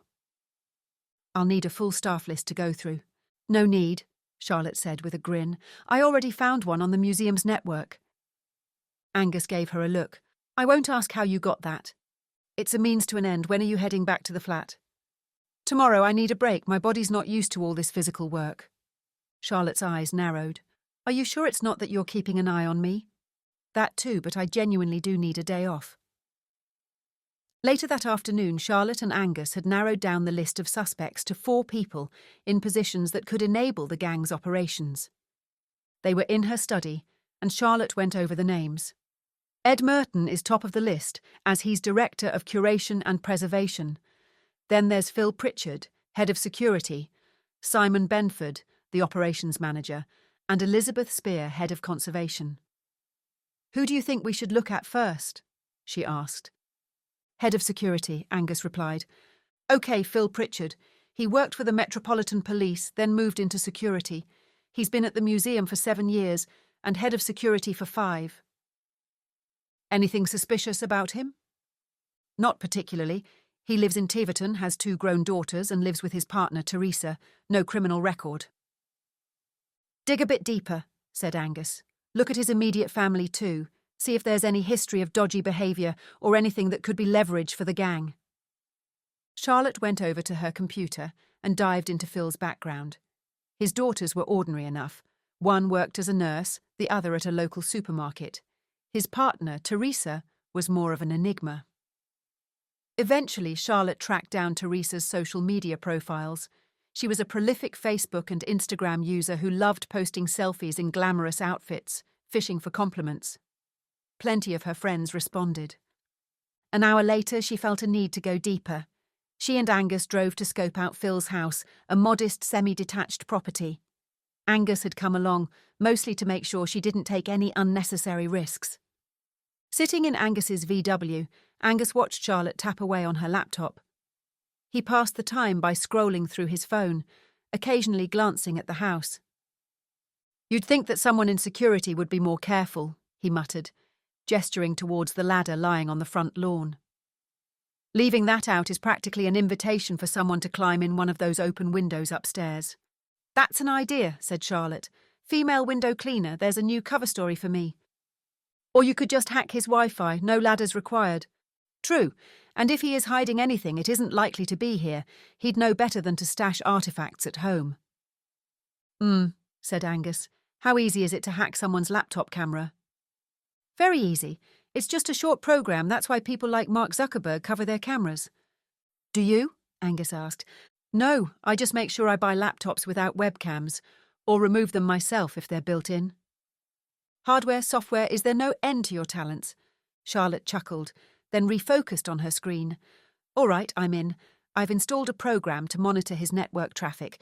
Now, once he comes back and opens his computer, I'll see everything he's doing. She frowned. There is one strange thing. He has 3 different 3D printers connected to his network. Is that unusual? Well, the first one is a cheap version, but the other 2 are really advanced and costly. They're really expensive to run too. Is that relevant? Charlotte ran a quick internet search. Probably not. Looks like he sells 3D models at a local weekend market. Lots of the things he sells are to do with gaming. Technically, he shouldn't be selling them, as they'd be copyrighted, but no company will really care about a small trader selling a few knockoffs. He won't be making much money. All right, so he makes a bit of money on the side from a hobby, said Angus. Not that unusual. Keep an eye out for anything that might suggest he's being targeted by the gang. So, what now? How about we head back to Exeter and check out Ed Merton? Chapter 21. Ed lived in St Leonard's, one of the leafier parts of Exeter, close enough to the city centre to walk, but far enough out to feel quiet and upmarket. His house was exactly what Charlotte had expected. A tidy semi with symmetrical windows, a gravel drive and a neat, slightly obsessive flower bed along the front. Angus parked down the street from Ed's house, well out of sight. Charlotte opened her laptop and started her signal scanner to locate nearby Wi-Fi networks. There it was. Ed's home network was broadcasting, and she hacked into it quickly. The house was well equipped, a smart thermostat and a video doorbell, and if any of those had weak passwords, she'd be in. She focused on the thermostat. People rarely updated the firmware, making it a weak spot. Right, let's see if you've been lazy, and if my exploit has worked, she muttered, fingers tapping as her exploit got to work. Exploit? Angus asked, glancing over at her screen. A weakness in the software. Most people never patch their devices. You leave your digital windows open, I'm going to peek through them, she said without looking up. Angus shook his head, somewhere between impressed and horrified. I both love and fear you. Charlotte grinned. That's the correct response. Her tools ran an exploit, and after a few seconds she was in. The interface popped open on her screen, giving her access to all connected devices. The thermostat was just the beginning. Moments later, she found what she needed, a central router managing all his data traffic. Now she could see everything: the devices on Ed's network, active IP addresses, even a connected desktop computer. As Charlotte navigated through his network, she began downloading data from the devices, digging through recent messages, emails, and any files that might reveal that he was mixed up in something. After a few minutes, she found a folder labelled Personal, containing a handful of files with names like Insurance and Meeting Notes. She downloaded the contents, then closed the laptop and turned towards Angus. "I have everything I need, and I've left a program running on Ed's router. I'll have a proper look at what I've got when we get home." Angus started the car. "Well done, I knew you could do it. I think we should leave the other 2 staff members for now. It's late." "Fine by me," Charlotte smiled. "I've got plenty to look at here." Chapter 22. It didn't take Charlotte long to find evidence that Ed was being targeted by the gang. She could read his phone text messages from his computer. One text message stood out almost immediately. "If you don't follow through with the arrangement, remember, we know where your family lives." The threat was chillingly direct. Charlotte continued scrolling and found another text from a month ago. "Meet at the museum storeroom, back entrance, usual time." No mistakes. So the gang were using the museum storerooms. Presumably Ed was supplying access codes or providing a means for the gang to move items discreetly. She made a note of the date and accessed the CCTV from that date on the museum's network. The footage was missing. "Darn," she muttered. As Angus had suspected, someone had been deleting evidence from the CCTV. She found another message from the previous week. "Ensure the basement lights are off at 9 p.m. sharp. Package delivery for pickup." They were coordinating drop-offs with the museum's night schedule, using the back entrance to move packages in and possibly out, undetected. It was all coming together. Times, locations, threats. The information was all there. Now she just needed to share it with Angus. Hopefully, this would help them to stop the gang from using the museum as their personal storage hub. Then something else occurred to Charlotte.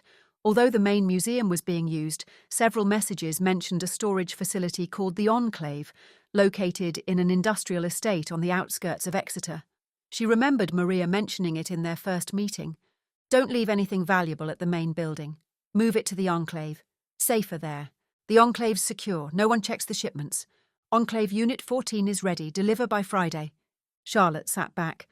The Enclave, a low-profile museum storage facility tucked away on the outskirts of Exeter.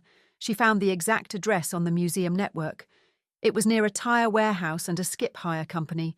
Most people wouldn't give it a second glance, which made it the perfect place for a gang trying to fly under the radar. Why the outskirts of Exeter? Because it was just far enough from the city to avoid attention, but close enough for museum staff to access discreetly. That had to be it.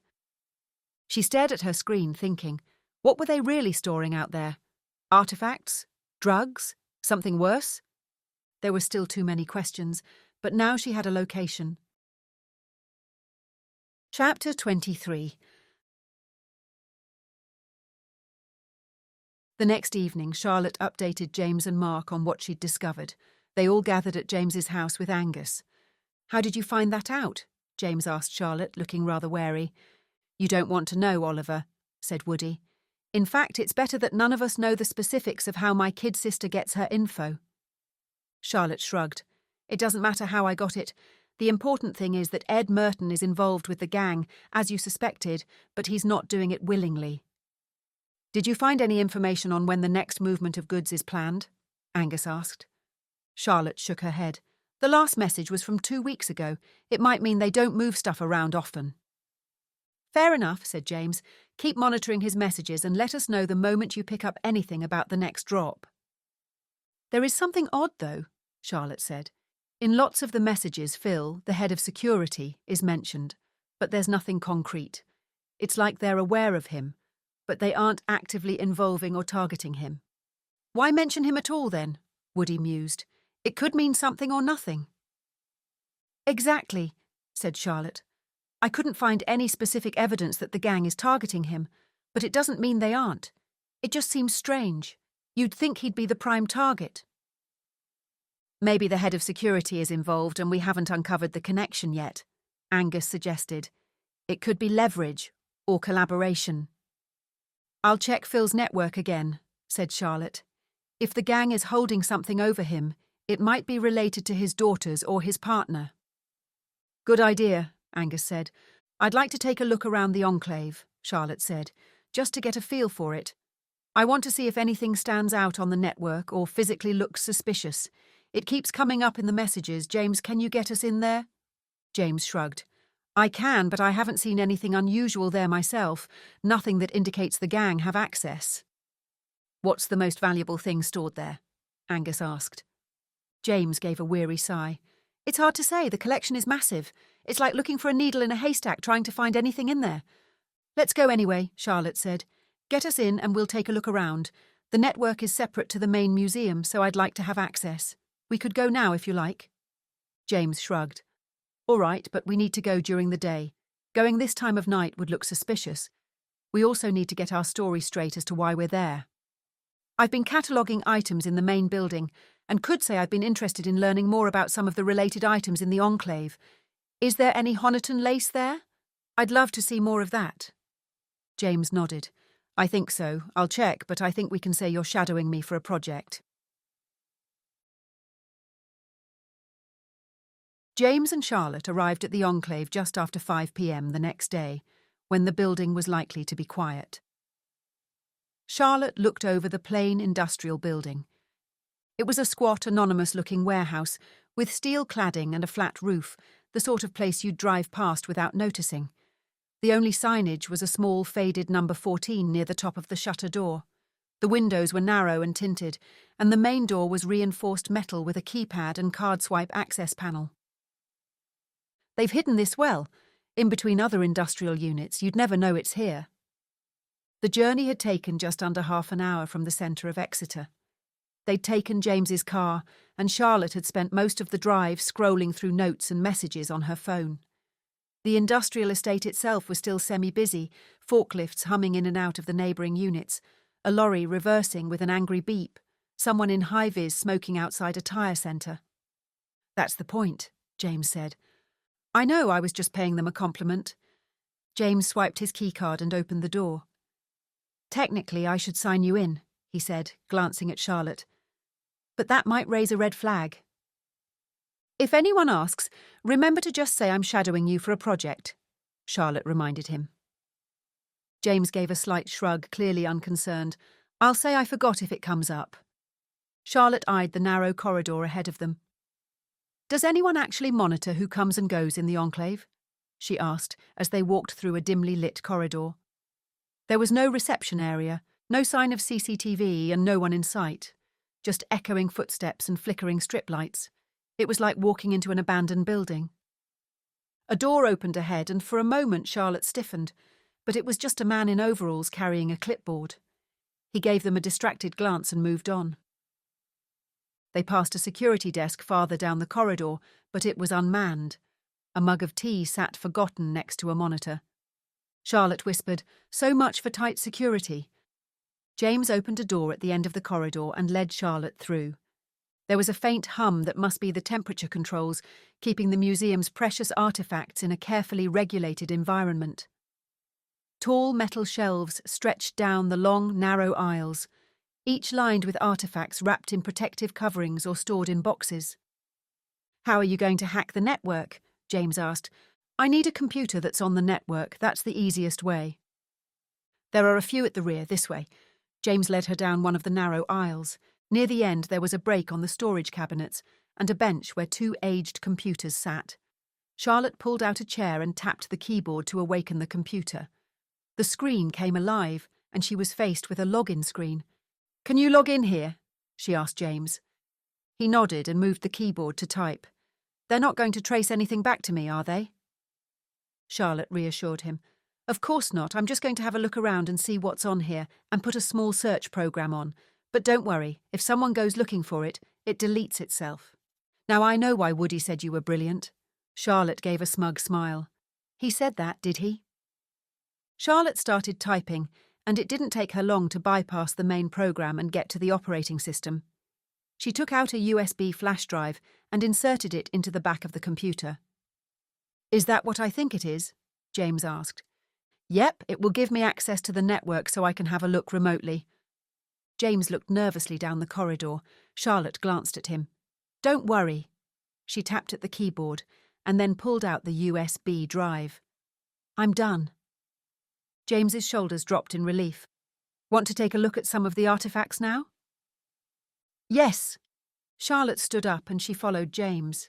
He opened a cabinet door and she stood in front of a glass display box holding several intricate Roman brooches, the delicate gold filigree still intact after centuries. "These are beautiful," she whispered, her fingers hovering just above the glass. "It's hard to believe they're real." "Gold torques and brooches," James said, nodding. "It's the detailing that makes them so valuable. Fakes would struggle to capture the precision of that handcrafting, but people rarely check for authenticity here. Wow, you really know your stuff." "I do. I've always found it fascinating." They moved to the next cabinet, where Charlotte spotted a small, leather-bound manuscript encased in a thick layer of protective glass. The pages, though aged and yellowed, still held a faint glow from the gold leaf used in the illustrations. She leaned closer, noticing how the pigments seemed to catch the light in a way that a replica never could. "An illuminated manuscript," James murmured. "Some of these texts are from the medieval period. They're worth a fortune to the right buyer." They continued down the aisle and to a set of Egyptian amulets, each shaped like a different god. A funerary mask, gilded and elaborate, lay on the shelf just below. She imagined the gang eyeing it, planning to sell it on the black market. "Those are from ancient Egypt," she murmured. "A collector would pay millions for these. Why isn't there more security here?" James shrugged. "If people don't know it's here, that's some of the best security you can get." They rounded the corner and came upon a glass case with a collection of medieval coins. Each bore the faint image of a long-gone king, their faces weathered by centuries. "It wouldn't take much to swap these coins out for fakes," Charlotte muttered. Then she gasped. "I need to check something. If I'm right, I might have found something big." Chapter 24. While Charlotte visited the enclave with James, Angus had just got back to his doer-upper flat in Exmouth after driving to the DIY store and purchasing bathroom tiles and adhesive. He didn't need the tiles just yet, but he'd gone to distract himself from thinking about what Charlotte was up to. He couldn't shake the feeling that he should be with her right now, and that if anything happened to her, he'd never be able to live with himself. He'd almost forgotten about his reclusive neighbour until he got to the landing. He was about to put his key in the door when the neighbour's door opened and the man he'd seen a few days earlier appeared. Almost immediately he turned back to the small gap in the doorway. "Stop worrying, all right?" he muttered. "It's nearly over." Then he strode away, the door clicking shut behind him. What was nearly over? A million thoughts flooded Angus's mind. Could they be planning something illegal? Were they involved in something dangerous? Or was it just his overactive imagination? Was that why his neighbour had been so reclusive, because she was hiding from something? Angus opened the door to his flat, flicked the light on, and conducted a walking inspection in order to stop his mind jumping to any more conclusions. The bathroom was stripped, the units out, tiles off, but the old ones needed recycling. The boxes with the new units sat unopened. The kitchen was untouched except for the sanded floor. That needed to be varnished. For the first time, he seriously considered Charlotte's offer of getting people in to do the work. His phone vibrated in his pocket and he took it out, glad of the distraction. He hoped it was Charlotte with an update and was disappointed it was Rona calling him. He pressed accept. "Rona," he said, "how's the dishwasher?" "Hi, Angus, it's fine, thank you. Are you free for a chat?" "Sure.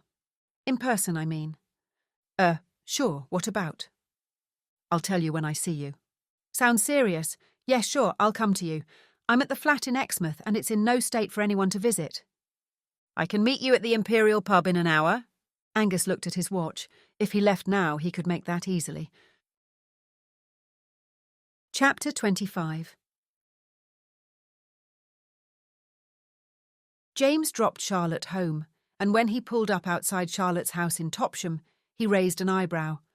"Nice place," he said casually, eyeing the house. She offered a tight smile, already preparing to deflect questions, but to her relief, he didn't press. "Thanks for the lift. I'll be in touch shortly if my idea pans out." She left the car before he could argue, and she heard him drive off a moment later. Charlotte went straight to her computer to check the data coming from heads of security, Phil Pritchard's network. She launched her custom-built software and scanned for recent activity logs. Her eyes flicked through timestamps, login pings and one red flag, file transfers from the secure museum archive servers to a remote IP address. That wasn't routine maintenance. She zoomed in. The activity had been masked to look like a backup job, but her program stripped the false logs away. "I thought so," she muttered, leaning closer to the screen. "He's moving files after hours. Let's see what's in them." She opened the files and then sat back in her chair. Catalogue entries, scanned 3D models, and encrypted labels, all pointing to artefacts. "So he is involved. Wait till Angus hears about this." She looked at her watch. It was nearly 8 p.m. Angus had said he would stop by the Exmouth flat, then come back to hers. That wouldn't take him all this time. She glanced at her phone and frowned. Still no message from him. Odd. She tapped out a quick text. "Everything okay? Thought you'd be back by now." The message hung unsent for a second, then delivered. No reply. "Fine," she muttered, opening the tracker app instead. It pinged after a few seconds of loading. "The Imperial Pub?" she murmured, reading the location in the city centre. "Why are you at a pub?" It wasn't like him not to text. Normally, he'd let her know if his plans changed, even if it was just a quick one-liner. She told herself not to jump to conclusions, but the longer the screen stayed blank, the more it bugged her. Maybe he didn't have a signal at the flat, but he'd definitely have a signal in the pub. She typed another message and hit send. Still no reply. She stood up and grabbed her keys. "I'll tell him in person. It's too important to wait." Charlotte had to park up the road from the pub as its car park was full. She found a space and briskly walked towards the pub. Her thoughts were racing. Was Angus hiding something? Or just needing space? Either way, it felt off. It was only a 15-minute drive from her house, but it was long enough for her irritation to solidify. He could have invited her, or messaged, or both. The Imperial was popular near the university and college and often full of students. Charlotte had only been there once, to meet Fiona, Woody's wife and sister-in-law, for lunch in the early days of getting over her marriage breakup. It had stunning Victorian architecture and famous iron-framed windows that wrapped around, allowing light to flood in. She saw Angus sitting at a small table in the orangery part of the building, looking at his phone. "Hello," she said, taking a seat opposite. "Didn't expect to find you out in the city." He looked up with a surprised expression, which was quickly replaced with a warm smile. "Charlotte, I won't ask how you knew I was here." He stood up, leaned over the table and kissed her for a moment. "Didn't you get my texts?" "No, hang on." He looked at his phone, then tapped the screen. "Here they are." I switched my phone to silent. "I have an important update about the case." "Oh, yes? What is it?" She lowered her voice so the people at the next table couldn't hear. "It's Phil, the head of security.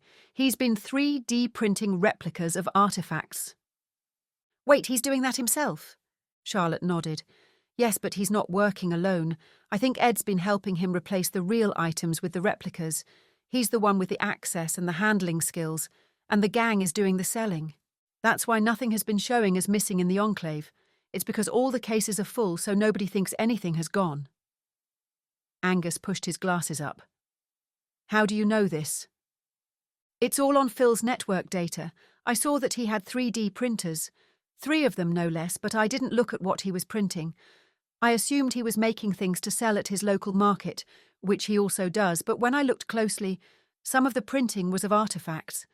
He's been scanning them with a hand scanner, then printing them. This is big. I know, it's the first proof we've had of any criminal activity in the museum, other than Rob, the maintenance man, selling weed, which isn't what we were after anyway. Angus frowned. Have you found any evidence that Phil is being coerced into doing this? Not yet. If he is being pushed into it, I haven't found anything. So he could be doing it without anyone else forcing him. Hello? Said a woman's voice behind Charlotte. She recognised it straight away, and her heart fell. Rona. She sounded cool, neutral, but not warm. Charlotte turned in her seat. Rona was standing behind her with a drink in each hand. She turned back to Angus and raised her eyebrows. Rona wanted to talk about her split with Graham, he said. His tone was cautious, maybe even slightly defensive. Charlotte eyed Rona, who'd moved to the side of the table. You seem to need a lot of support lately. First the dishwasher, now this. Rona was holding a glass of wine and a cola, and there were 2 empty glasses on the table. Why hadn't she noticed that? They'd clearly been in the pub for a while, and that was why Angus had put his phone on silent. I'm afraid you'll have to manage. Something urgent has come up in our latest case. Rona didn't say anything, but her expression had said enough, like Charlotte was in the way. Maybe she thought Charlotte was being possessive. Maybe she was right. Either way, it was awkward. Rona put Angus's cola on the table and gave him a meaningful look. We need to go, Charlotte said pointedly at Rona. Important breakthrough with our current case. Oh, okay, Rona said. Charlotte stood up. Enjoy your wine. As soon as they were outside, Charlotte stopped. You could have told me you were meeting her. Angus followed her. She texted me earlier and said she needed to talk. I said I could meet her for a drink. That's it. She's trying to get over Malcolm. She can get a therapist. Not everyone wants or can afford a therapist. Charlotte paused for a moment. Fine, tell her I'll pay for it. That's not what I meant. Angus, she's your ex-wife. It doesn't mean I have to avoid her. Oh, come on. She never wanted to see you before she knew we were an item. It's also very convenient that she's broken up with Martin. Malcolm. Charlotte waved a dismissive hand. Whatever. She has friends she can talk to about it. The ones she went on holiday with for a start. She's trying to get you back. Angus laughed. Then he saw the expression on Charlotte's face. No, she isn't. Besides, she thought we were together a lot sooner than we actually were. For a smart man who's used to reading people, you're clueless with women, and in particular this woman. Hey, that's not nice. His voice was soft, almost hurt, but he wasn't angry. More surprised. But it's the truth, Angus, she's trying to get you back. He sighed. She isn't. But we go back a long way. I know that. That's what hurt the most. Angus put his arms around her waist. Charlotte, you're overthinking this and you need to stop. Even if she did want me back, it won't happen. I've moved on and I'm with you. And if I wasn't with you and she wanted me back, I still wouldn't go back to her. Charlotte pouted. You know I never lie, said Angus. He was speaking into her ear now. Charlotte considered this and nodded. He pulled her into a hug. You're stuck with me, I'm afraid. But I do have other friends and I can go to the pub and meet them. You need to get used to that. I need my own space sometimes. Charlotte pulled away. Wait, I'm not controlling, am I? She bit her lip. Oh, God, I don't want to turn into a control freak. Well, the tracking app doesn't help. But no, you're not controlling. I'd tell you if you were. But you have to accept that I can see Rona if I want to. Charlotte folded her arms. I can't understand why you'd want to. She's insufferable. Like I said, I'm just a sympathetic ear. Look, we need to get back to the museum case. If you're right, this could blow the whole thing wide open. Chapter 26. Charlotte and Angus updated Woody and James on a video call about her discovery. After a discussion of what to do next, it was decided that Charlotte would pull together a list of the items Phil had 3D printed so James could identify them in the enclave. Then Charlotte would use the list to see if the items were being sold online or via the dark web. She'd also continue to look for any connections between him and the gang. I've looked at the data again, and specifically pass entry data, said Charlotte. Phil's pass has been used to gain entry to the enclave almost every weekday over the last year. He could have been swapping items the whole time, and the records only go back a year. He could have been doing this even longer. The data from his computers doesn't go back further than that? James asked. No, just a few months, either because that's when he started doing this, or because he's wiped it clean. Looking at the rest of his computer data, I'd say that was when he started this racket. Fair enough, James said. Get the list over to me then, I can check what's there. When the call had ended, Charlotte sent the list to James.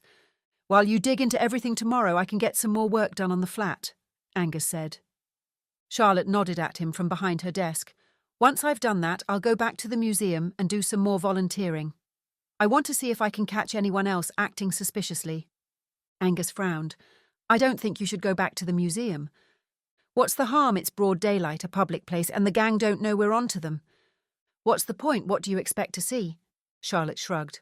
I don't know, that's the point.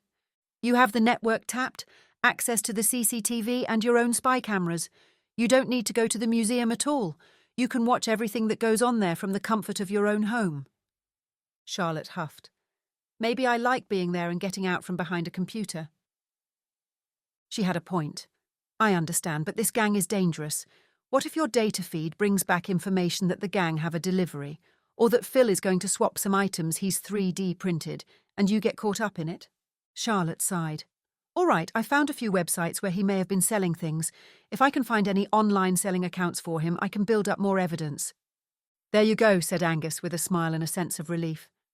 The next day, when Angus got back to the Exmouth flat, he decided to make a start on installing the new bathroom suite. Part of him felt guilty and thought he should be in Topsham with Charlotte, but she had her eyes firmly transfixed to a computer screen. He wouldn't be any help, in fact he would get in the way, just as Charlotte had done with him and the flat. She'd promised him she wouldn't go looking for the gang, and he had to be content with that. He recalled their near argument last night over Rona, and winced. After an initial reluctance to talk about it, Rona had opened her heart about her split with Graham. She had known that the breakup had been in the cards for some time, and although Rona said she was doing all right, Angus could tell she was putting on a brave face. He did wonder why she had chosen him to unburden herself to, rather than her friends. Perhaps that was why alarm bells had gone off in Charlotte's head. He pondered Charlotte's assertion that Rona wanted him back. Well, I'm not going back, he thought. Their divorce had been final, and both of them had been relieved when it went through. And nothing had changed since then. Yes, there were occasions when divorced couples got back together. He remembered Charlotte telling him about Elon Musk and Tallulah Riley, who had married, divorced, remarried, then divorced again. Maybe that was one of the reasons why Charlotte had deep insecurities. Then again, having your best friend run off with your husband, as Charlotte's had, would mess up anyone's head. But she knew Angus was no cheater, and never would be. Life with Charlotte was often unpredictable, but he'd got used to that. Besides, it was one of the reasons he'd fallen head over heels in love with her, as he'd told her many times over the past few months. He started to unpack the new bathroom units. The bathroom wasn't going to fit itself. As he did so, he heard the neighbour's front door close. He automatically moved to the window and saw the woman next door leave the apartment block with a man. But it wasn't the man he'd seen before. This man reminded Angus of the guerrillas who had kidnapped him a few months ago. He was big, broad-shouldered, thick-necked, and wearing a bomber jacket that strained slightly across his back. His head was shaved close, not the kind of man you'd want to meet in a dark alley, or even a well-lit one. She wasn't wearing the baseball cap she usually wore either, and the man had her by the arm, as though he was forcing her to go with him. Angus grabbed his phone and keys and went after them, his heart thumping. Chapter 27. He caught up with them just as they reached a dark blue van. The man was still holding on to the woman, who was wriggling in his grip. "Hi," Angus called, and they both turned. "Hi, how are you? I'm from next door. Remember me?"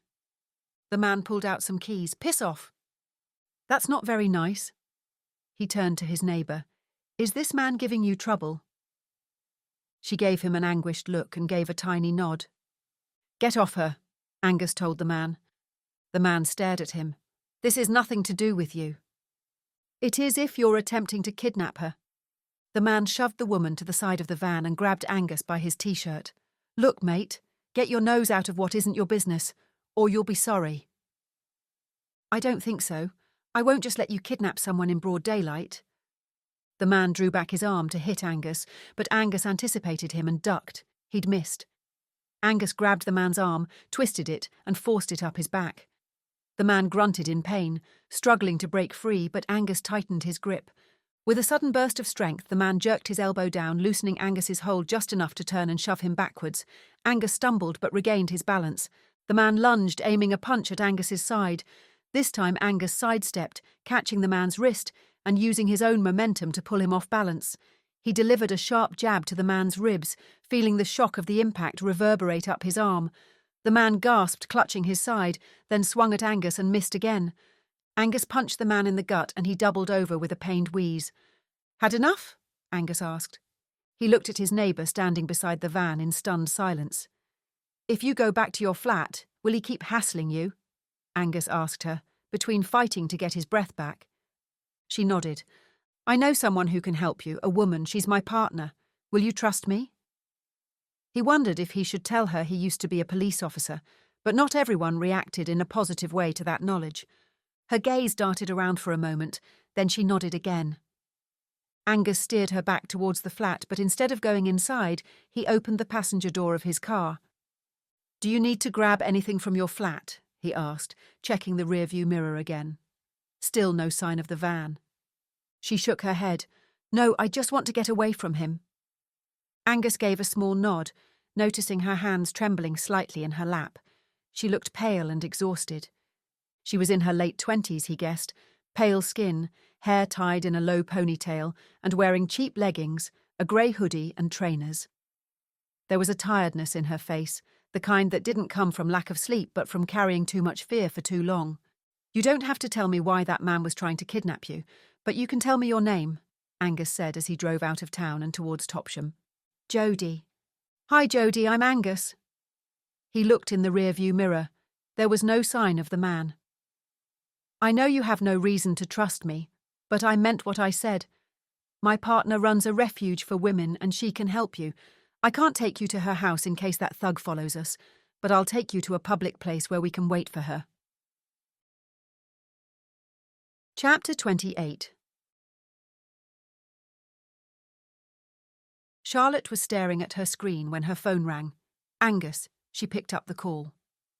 Checking up on me already? She asked, smiling. I'm not out looking for the gang, you know. I'm not checking up on you. I need your help and it's urgent. I'll explain when we meet. Can you get to the Topsham Farm Shop Cafe? Okay, Charlotte said warily. Now? Yes. All right, I'll see you there shortly. Charlotte ended the call and stood up. How strange, she thought. What could Angus need help with? She'd take her computer, just in case he wanted her to hack someone. That would save her a short trip home if that was what it was. If only he'd said. The short drive to the farm shop was uneventful, but it was busy and it took Charlotte ages to park. It seemed that Wednesday mornings were popular with people who didn't have a job to go to and needed to buy high-end, locally produced, expensive jam. Charlotte walked through the shop to the cafe at the back and saw Angus sitting with a woman. Not again, she thought, scowling. But then she realised it wasn't Rona, and relief flooded over her. She walked over to them and sat down. Hi. The woman next to Angus was nursing a half-drunk coffee. She was young and looked to be in her 20s. Thanks, Charlotte, Angus said. What can I help you with? She looked at the woman who was studying her coffee. This is Jodie and she needs some help, said Angus. She's my neighbour across the landing at the Exmouth flat. So that was who she was. Okay, are you in trouble? Charlotte asked. Jodie looked at Angus, then nodded. Charlotte studied her, then said to Angus, lowering her voice, It might be better if you let us talk alone, woman to woman. Sure, I'll get you a coffee, then have a look around the shop. Message me when you're done. Angus stood up and joined the long queue at the cafe counter. Charlotte smiled. So, Jodie, why don't you tell me what this is all about? Jodie looked down at her hands. It's my boyfriend, Dean. He was nice to start with. Really caring, you know. That lasted a month or so, then things got out of hand. She paused, trying to get the words out. He persuaded me to, go with his mates and then other men. At first I did it because I wanted to please him. Then after a couple of months, I realised they were paying him, and it wasn't just me he was pimping out, there was at least 3 other girls like me. Charlotte had heard similar stories before. Nothing shocked her these days. And you tried to get away? Yeah. A so-called friend of his helped me with the flat. It's the one across from your partner's. Angus, right? But Dean was onto me, though. That's who Angus fought off. Where did you run from? Tiverton. I can get you into a refuge. It's women only and they'll help you. But you have to promise me that you won't go back to him. Men like that are just out to make money from you. They don't care about you. I know that now, Jodie muttered. I can't believe I've been so stupid. Charlotte tilted her head in sympathy. I can help you make a new start without men who'll take advantage of you and use you. I need to make a phone call, but then I'll drive you to the refuge myself. I assume you don't have your keys or anything? Jodie shook her head. He grabbed me before I could get anything, not that I had much. You'll have to ditch your phone. I'll get you a new one and anything else you need, like clothes. I can help you get a job, too, when you're ready. Thanks. Jodie gave her a lopsided smile. By the time Angus arrived with Charlotte's coffee, it had all been arranged. I'm going to drop Jodie off at a safe house, said Charlotte. I'll tell you everything when I get back, but I'll need to make sure I'm not being followed. Jodie said you had an altercation with her boyfriend. Angus lowered his voice and leaned in slightly. He's her boyfriend? Nice chap. Jodie winced and looked away. Yes, well, I'll tell you all about him too. Chapter 29. A few hours later, Charlotte knocked on Angus's flat door. He opened it and they hugged. All sorted? He asked. Yep. She's settling in and ready to start her new life, although it'll take her some time to get over what she's been through. They went inside and Charlotte updated him. Can't tell you where she's gone. She tapped the side of her nose. Not that I don't trust you, but the fewer people know where the refuge is, the better. But it's safe and snug and she'll be well looked after. You know, you do some amazing things, Angus said. Charlotte shrugged. If I can't help the helpless, what is life for? Anyway, about that fight with her boyfriend. Angus picked up the kettle and walked over to the sink. What about it? She said you handled him, no problem. She was very impressed. He clearly had no experience with self-defence, luckily for me, plus my police training can come in handy. Jodie told me Dean's name and address, and I'm going to put together a report for Mark to give to whoever deals with that type of crime. Angus pondered. It can be difficult in these cases. The women have to come forward and be willing to testify. Usually they are too scared to do that, or they just want to put it behind them if they can get away. Charlotte shook her head. It's infuriating. There was a long silence. Well, about the case. I have an update. Just before you called me about Jodie, I found an interesting conversation between the Albanian volunteers which the CCTV picked up. They mentioned the Taunton Historical Museum. They spoke in Albanian, of course, but I fed their conversation into a translator program and converted it. The Taunton Historical Museum? Yes, I've not been, have you? I have, but it was when Grace was little. It's in the centre of Taunton, I seem to remember. I didn't have time to look. What did they say? The conversation basically went along the lines of, that can be dealt with at the Taunton Historical Museum. That doesn't sound suspicious at all, Angus said in a dry tone. I should have thought of this already. I mean, them using another museum in the area. You think they're using another museum? It's likely. We need to find out. I'll update my brother and James, then search online for evidence that the Taunton Museum has been infiltrated. James might already have info on that. Realistically, though, we need to set up surveillance there like we have at the Vim. If the gang are intimidating people at that museum too, we can't necessarily trust anyone there. Chapter 30.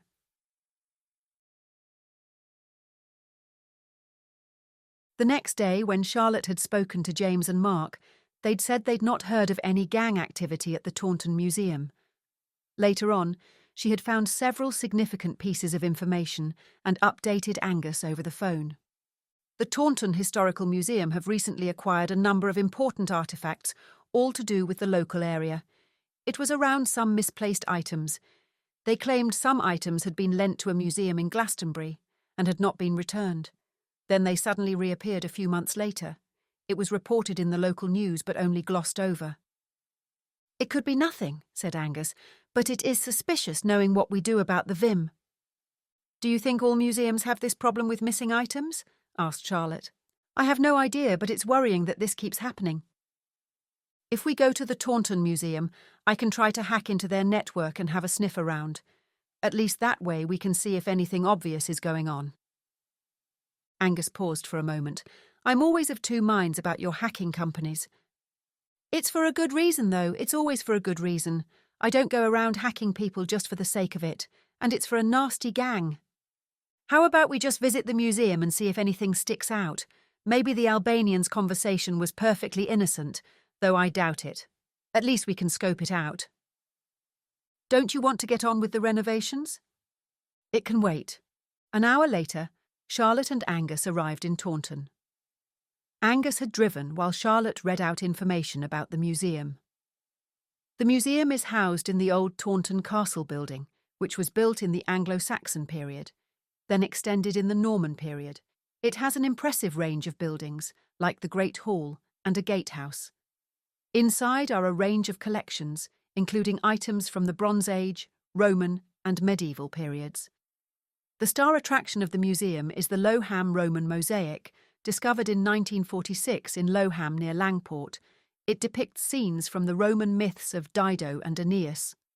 She turned to Angus. "Do you know about Dido and Aeneas?" "A little. Grace studied classics A-level. She'd talk about what she was studying." He kept his eyes on the road. "It's a bit of a doomed love story. Dido was the queen of something, can't remember the name, and Aeneas was a Trojan prince who was basically on the run after Troy fell. They fell in love, but then he got told by the gods that he had to go and set up Rome, so he left her. She killed herself in the end. Classic mythology always ends in death and drama." Charlotte pulled a face. "Nice." "Yeah, Grace loved all that tragic romance stuff." They parked in one of the shoppers' car parks, then made their way through town to the museum. They went through the gatehouse and in via the modern entrance. "Hello and welcome to the museum," said the volunteer behind the desk. "Have you visited us before?" "Yes," said Angus. "No," said Charlotte at the same time. The woman gave a small laugh and held out a leaflet. "Well, here is a guide to the exhibitions. We recommend a few hours to look around." Charlotte took the leaflet and looked for anything that might appeal. They made their way into the Great Hall, which was the main exhibition area. As they entered, the dim light and sounds of birdsong gave a tranquil effect. The Tree of Somerset was just inside the entrance, a real oak tree, carved with key figures, symbols, and moments in Somerset's history. It towered over the central atrium. "Wow, I love it!" exclaimed Charlotte. They spent some time looking at the intricate carvings on the tree, then made their way through the exhibits to the Lowham Roman mosaic and paused to admire it.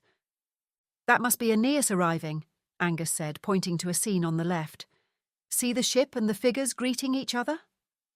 Charlotte leaned closer. "And that's Dido in the next panel. They look pretty cosy." "Yes, that part shows them falling in love. Banquets, hunts, all very romantic," Angus said. He gestured to the next image, where Aeneas was boarding a ship again. "And then, this is him leaving, sailing off to fulfill his destiny and leaving her behind." "Nice," said Charlotte, deadpan. "Ghosting ancient Rome style." Angus chuckled, then looked around the hall. "This museum is smaller than the Vim," he murmured. "They must have fewer staff and fewer volunteers." "It certainly seems like it," Charlotte replied. "You know, I could spend all day here. I can't believe I haven't been before." Angus looked at his watch. "The museum shuts in a couple of hours. We can look round a bit more, then find a place nearby where you can do what you need to do." Charlotte nodded. She needed to be away from CCTV coverage to try and hack the Wi-Fi. It took them another hour to look round the rest of the museum, which included exhibitions on folk music, rural life, the Great War, and military history. When they reached the information desk again, they saw a man with a lanyard talking to the woman behind the desk. Angus approached them. We've just been looking around the museum. It's fantastic, such a range of exhibits. It must be quite a task, keeping everything in order and safe. The man nodded, smiling. Yes, it's a lot of work, but we have a good team here. Angus glanced around. I imagine security is tight, especially for some of the older and rarer pieces. You're not wrong. Some of these artefacts are irreplaceable. Mind you, the low ham mosaic would be very hard to steal. They'd need a truck. The man laughed. I was actually wondering about that, Angus continued, keeping his voice casual. With such a large collection, do things ever go missing? Even with good security, it must be hard to keep track of everything. The man looked at Angus, then Charlotte. You read the article in the news, I take it? He sighed. A few items went missing for a short while, but we found them and got them back. We'd lent the items to the Glastonbury Museum, and an intern lost the paperwork. It didn't take much detective work to locate them. It was a fuss over nothing. Well, these things happen, said Angus and smiled. Nice to talk to you, said the man. Now I must get on. He hurried off in the opposite direction. He couldn't wait to get away once you mentioned missing artefacts, Charlotte murmured, with an amused expression. He's hiding something. Or was just embarrassed about the whole issue, said Angus. That's just as likely. They made their way to the large courtyard area outside the museum and sat on a bench. Charlotte took out her tablet computer. This should be close enough to reach their Wi-Fi. She tapped away at the screen. Angus surveyed their surroundings. At the far side of the courtyard, a group of people wearing hoodies and tracksuits were sitting on benches. Each had a can of cheap lager or cider, and they took turns swigging from the cans and passing round a roll-up cigarette. A man with a snapback hat cycled in circles near them. I didn't see anything strange as we went around the museum, Angus commented. We weren't in there long, though. The museum has public Wi-Fi, but the private one is well encrypted, said Charlotte. This might take longer than I thought. Oh, said Angus. It would save time if I had the password, Charlotte said. If I could get access to that computer on the front desk, I could probably get it from there. Angus's brow furrowed. Do you want me to distract the woman on the front desk? That's pretty ambitious. And there's also CCTV everywhere. If I get into the network, I can delete that bit of the CCTV afterwards. Oh no, that definitely isn't a good idea. Just keep doing what you're doing. Spoil sport. Angus's phone buzzed in his pocket. He took it out. Woody was calling. Woody, how's things? We're in Taunton following up a lead in the museum. What? Okay. I'll let her know. We'll leave now. He ended the call. Let me know what? Charlotte asked. Angus turned towards her. James has gone missing. Chapter 31.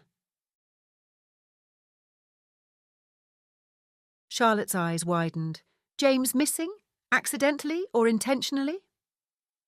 Woody realised something was wrong this morning when James didn't check in like he was supposed to, Angus added. He tried calling, but there was no answer, and James didn't turn up to work today at the museum either. Apparently no one's seen him since he left yesterday evening. Woody even rang the museum director to check if James had called in sick, but nothing. He's keeping it quiet for now. He doesn't want to start a full police search in case it alerts the gang. Shit. I know. Woody wants you to come back and help find him. He's not sure, but he thinks James has been kidnapped. If only I'd put a tracker on his phone. Hang on a minute, I did put a tracker on him when we thought he was Oliver, prime suspect. It's in the pocket of the jacket he was wearing. She frowned.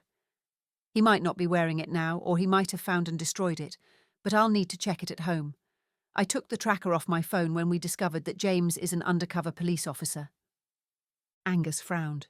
You put a tracker on him? Charlotte shrugged. There's no point being annoyed about it now. It might be very helpful if he's still wearing the jacket. Let's go. Charlotte updated Woody while they hurried to the car park, and Woody was waiting at Charlotte's house when Angus pulled up 45 minutes later. In the study, Charlotte found her burner phone and tapped on the app. It's locating him, or rather my device. It's somewhere on the west side of Exeter. She zoomed in. Looks like it's in a small industrial estate on the outskirts. Mark nodded. I know the one. I'll get a team together. We'll need to scope out the place first, but my gut is telling me we should break in. Are you sure James is in trouble? asked Charlotte. "Could he just be investigating something?" "No way. We agreed on a strict protocol. James has to contact me every 24 hours to tell me that he's okay. Thanks, Charlie. We'll take it from here." "Wait, I want to come," cried Charlotte. Woody sighed. "I knew you'd say that." Woody turned to Angus, who shrugged. "If we stay well back, I can't see any harm. Just view it as a prize for having the foresight to track James, much as I dislike it." He was parked in his own unmarked car, a navy blue estate that looked completely ordinary. It took 15 minutes for Woody to drive to the location. The estate was along a narrow road and was surrounded by fields with occasional clusters of trees. The buildings were small, functional structures, more focused on utility than beauty. The exterior walls were a dull grey, corrugated metal with streaks of rust.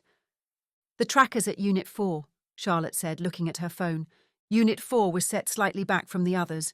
There were no visible windows, just high, narrow vents near the roofline. "If the gang are operating here, they've chosen well," said Angus. "It's incredibly isolated." Woody's phone buzzed and he checked it. "The SWAT team will be here in a few minutes. We can leave breaking into them." "They get all the fun," Charlotte said. Woody got out of the car when the police van arrived and briefed them. "Unit 4, 1 hostage potentially inside. 4 suspects believed to be armed. Secure the perimeter and go on my signal. Quiet approach. No flashing lights." He turned to the team leader, a compact man with cropped grey hair and the build of a rugby prop. "Sergeant Hale, you're in charge." The team, 6 officers in total, wore black tactical gear with Kevlar vests and helmets, visors down. They moved quickly and silently, spreading out to surround the building. 2 carried a battering ram between them, while others held rifles fitted with torches. The team moved quickly and silently, surrounding the building. They signalled to each other, their faces partially obscured behind helmets and visors, weapons drawn and ready. The team leader gave a silent countdown, fingers flashing in quick succession. 3, 2, 1.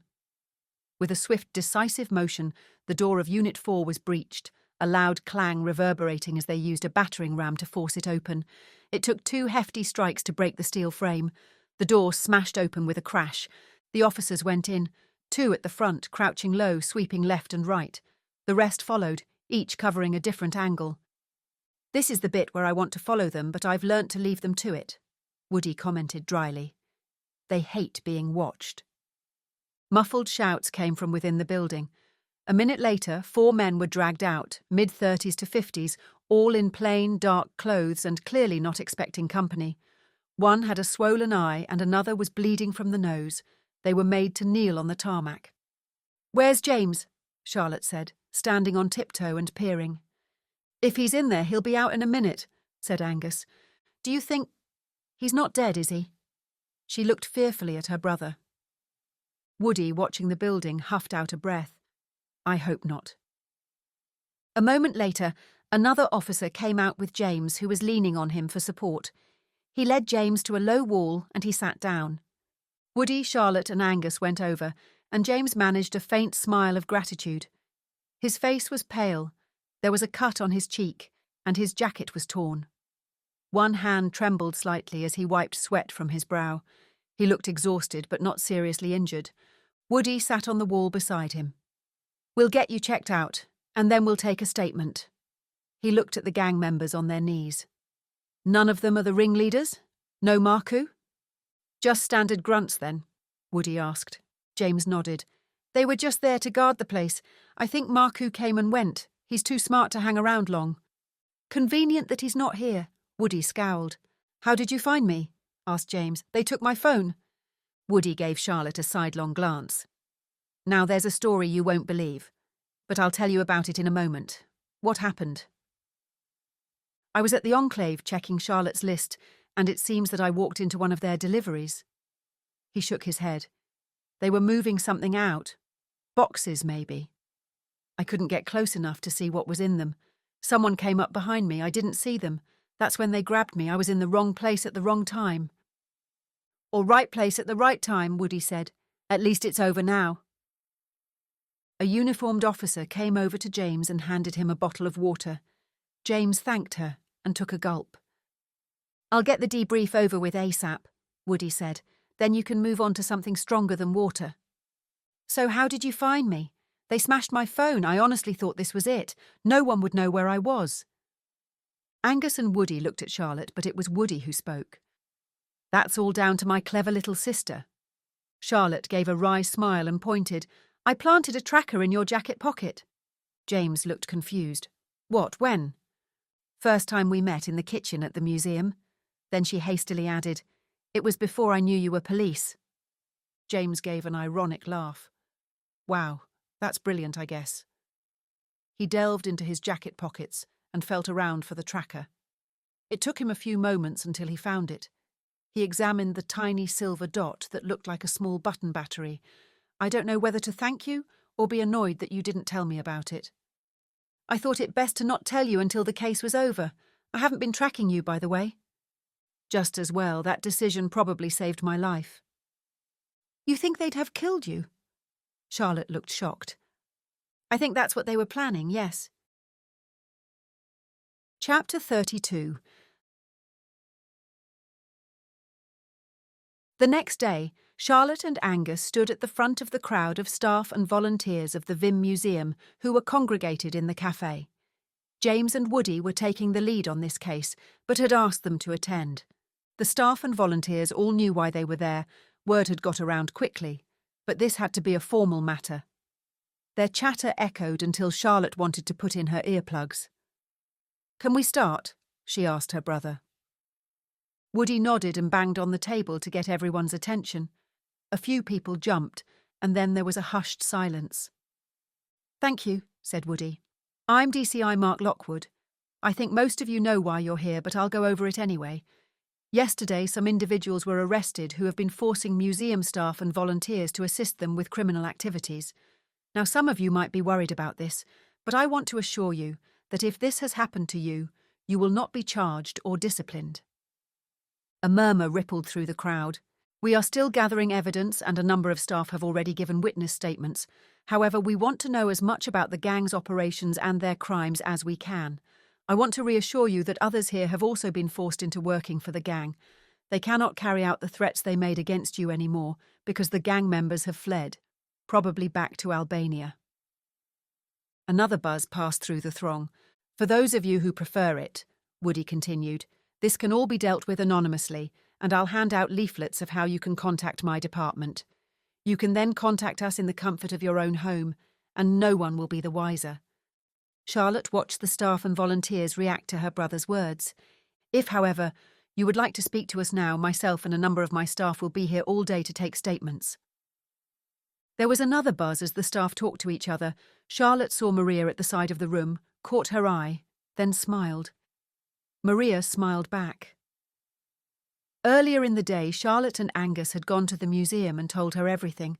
She'd been shocked, but mostly relieved. A woman at the front put her hand up. Yes, Woody asked. What kind of protection will people have if they come forward? She said.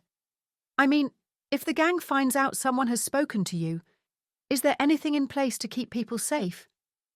Woody nodded. Absolutely. If you decide to come forward, we have measures in place to protect you. We take threats like this seriously, and we will ensure your safety. Our priority is making sure that no harm comes to any of you. However, 4 members of the gang have been arrested and the rest have fled. If you all come forward, and we suspect there are many of you, they can't touch you now. And there's protection in numbers.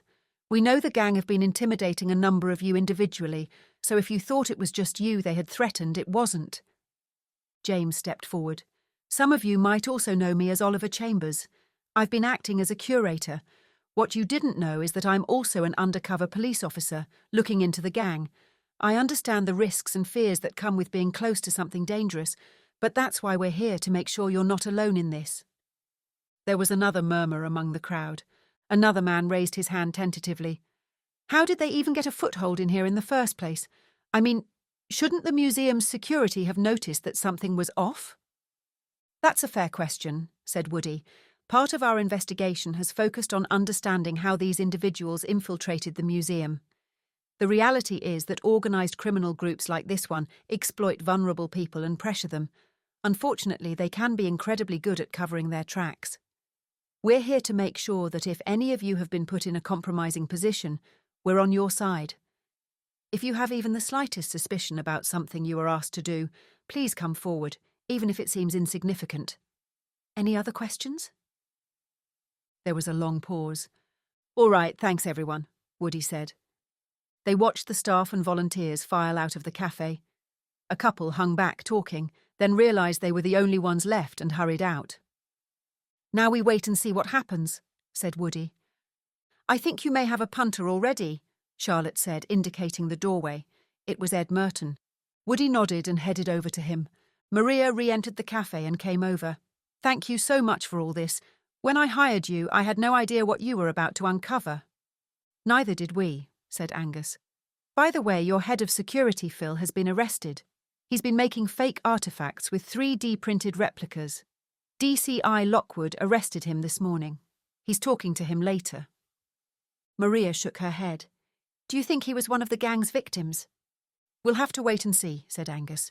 We found no evidence that the gang were making him do it, but DCI Lockwood will get to the truth. Maria nodded. I just don't know who to trust anymore. What with Rob in maintenance selling weed? I'm so sorry this has all happened, Angus said. At least you can move forward now. What are you going to do about Rob? Sack him, of course. If he'd been smoking a bit of it himself, I could overlook it. But stashing and selling? That's too much.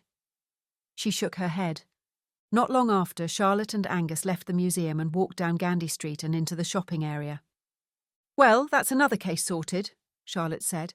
And neither of us were put in danger this time, Angus replied. That's always a bonus, and I got to see the sorts of cases my brother deals with. He's always so secretive. That's part of the job, said Angus. You can't go blabbing things, not even to your family. Not when you're a DCI. Charlotte took Angus's hand. How about we go to the Ivy and celebrate? Sure. He gave her a look.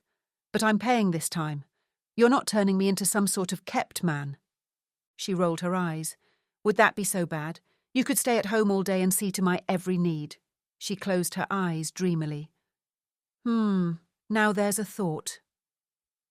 They reached the Ivy and were about to go in when Angus's phone pinged that a text had arrived. He took it out of his pocket and frowned as he read. Problem? Charlotte asked. Rona.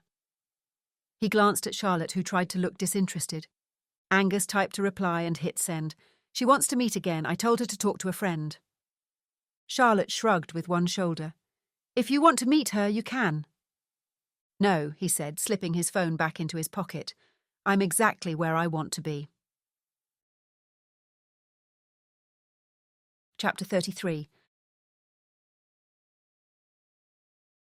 Angus screwed the door onto yet another kitchen cabinet. The flat was finally coming together, and to be honest, he was glad of it. He might be in his early 50s and physically fit, but he was sick of doing up this flat. It was tiring, both physically and mentally. Next time, if there was a next time, he'd pay someone else to do it. He heard the front door close. Charlotte must be back from the cafe already. I'm in the kitchen, he called over the radio, playing an 80s tune. He expected Charlotte to appear, brandishing coffee and brownies. Instead, a heavy tread signalled a very different arrival. Dean, Jodie's boyfriend. He stood in the doorway, tense, face hard, shoulders tight, eyes locked on Angus. A flash of adrenaline surged through Angus. He should have expected this. Men like him bear grudges. He stood up, screwdriver in hand, ready for a fight. Where is she? Dean demanded. Angus shrugged. I've no idea. Which was true. Dean's chest rose and fell as he worked himself up. He took a step closer. You better tell me where she is, or there'll be a price to pay. Dean had been the one to pay last time, but he wasn't about to say that. It would only annoy him and make a fight even more likely. She's gone, and I don't know where, so even if we do get into another fight and you win, I can't tell you what I don't know. Dean looked confused. He appeared to be having difficulty in understanding what Angus had said. Angus twirled the screwdriver in his hand. He had to get rid of Dean before Charlotte came back, because Charlotte did know where Jodie was. So, if that's all, then... Dean's eyes narrowed. You're lying. I'm not. She's gone. I took her to a cafe and she did a runner. Looks like she doesn't trust men. Dean looked around him. There was a hammer to his left. If he lunged for it, things could get nasty. "Look, I'm sorry about the other day," said Angus. "You were right. It was none of my business. I felt sorry for her and gave her some cash, and then she ran out on me. Looks like you've had a lucky escape. If you do find her, tell her I want my money back." Then he added for effect, "Stupid little bitch." Dean seemed to relax.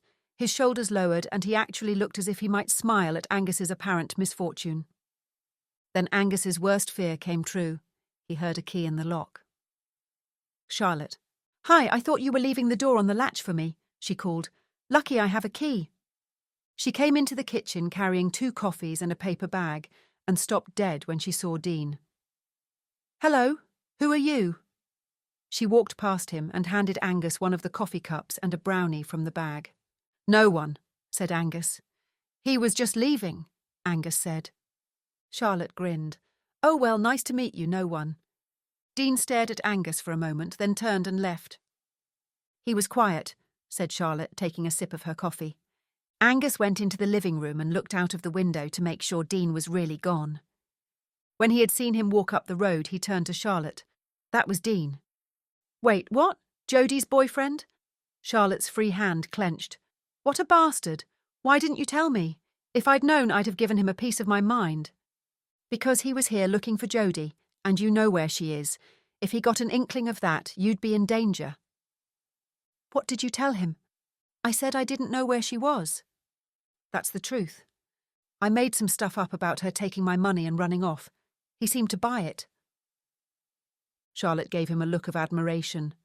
"Wait, you told a lie? Do you feel okay? Was it a terrible trauma?" "Ha ha. It was to protect you." Charlotte moved over to Angus and put her arms around him. "My hero," she said with a smile. "That was lucky. Anyway, Mark says that there's someone looking into him. Hopefully they'll come up with some evidence that he's a pimp. North Devon police are pretty busy at the moment, according to one of my ex-colleagues," said Angus. "You'd be better off hiring a private detective to get the evidence." Then he realised what he had said. "You didn't hear that, Charlotte. Don't hire a private detective." "Why not?" "That's a brilliant idea and a great way to use some of my money. That way, the next unsuspecting girl who thinks he's in love with her won't become his next victim. Prevention is better than a cure." Angus shook his head, smiling. "Fair enough, but make sure it's someone else, not you." "I promise." The doorbell sounded, and Angus wondered if it was Dean come back. He went to the door, picking up the nearby hammer just in case. When he opened it, he was relieved that it wasn't Dean. It was Woody and James. "Brother dearest, speak of the devil, were your ears burning? We were just talking about you." Charlotte went over to him and kissed him on the cheek. "Come in." Angus beckoned to them. "I'm afraid there's nowhere to sit except an old dirty sofa." Woody looked around. "Don't worry, we can stand." "How are you, James?" Charlotte asked. James was dressed in jeans and a plain light blue shirt. His hair was neatly cut into a short crop, and he'd shaved his beard off. Very different from the unkempt hair he'd had undercover. "I'm good, thanks. When are you back to West Yorkshire?" "A while yet. Lots of paperwork and interviews to do here." Woody nodded. "Lots of staff and volunteers have come forward. It's going to keep us busy for a while. It seems the gang had been working hard, intimidating lots of them." "How many?" Angus asked. 8 so far," Woody confirmed. "Ed Merton was first. Poor bloke, he was terrified. Said they'd been blackmailing him for months." "What about Phil, the head of security?" "Yeah, we've interviewed him. He claimed they'd been coercing him into it too, but—" Woody shot a look at James. "Neither of us believe him." "Why's that?" "Gut instinct. We'll keep digging." "So Phil was making 3D replicas of artefacts to replace the real items to then sell on. What else were they doing?" James ran his hand through his hair. "They were also using it to store drugs. They put them inside some artefacts, or just among others. Then they collected and distributed when needed. The museum was their logistics hub for the Southwest. That's what I came across the night I ran into them at the Enclave. They were shipping out drugs."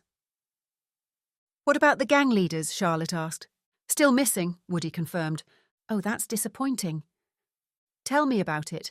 The gang members we arrested aren't talking, so all we can do is charge them with what we can and wait to see if the leaders emerge from whatever rock they're hiding under. They'll resurface eventually, and when they do, I'll be waiting for them."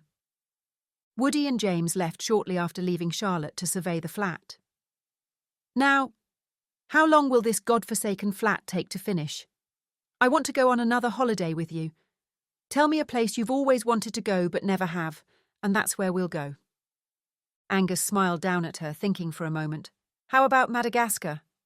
"Nice choice, Madagascar it is." The end.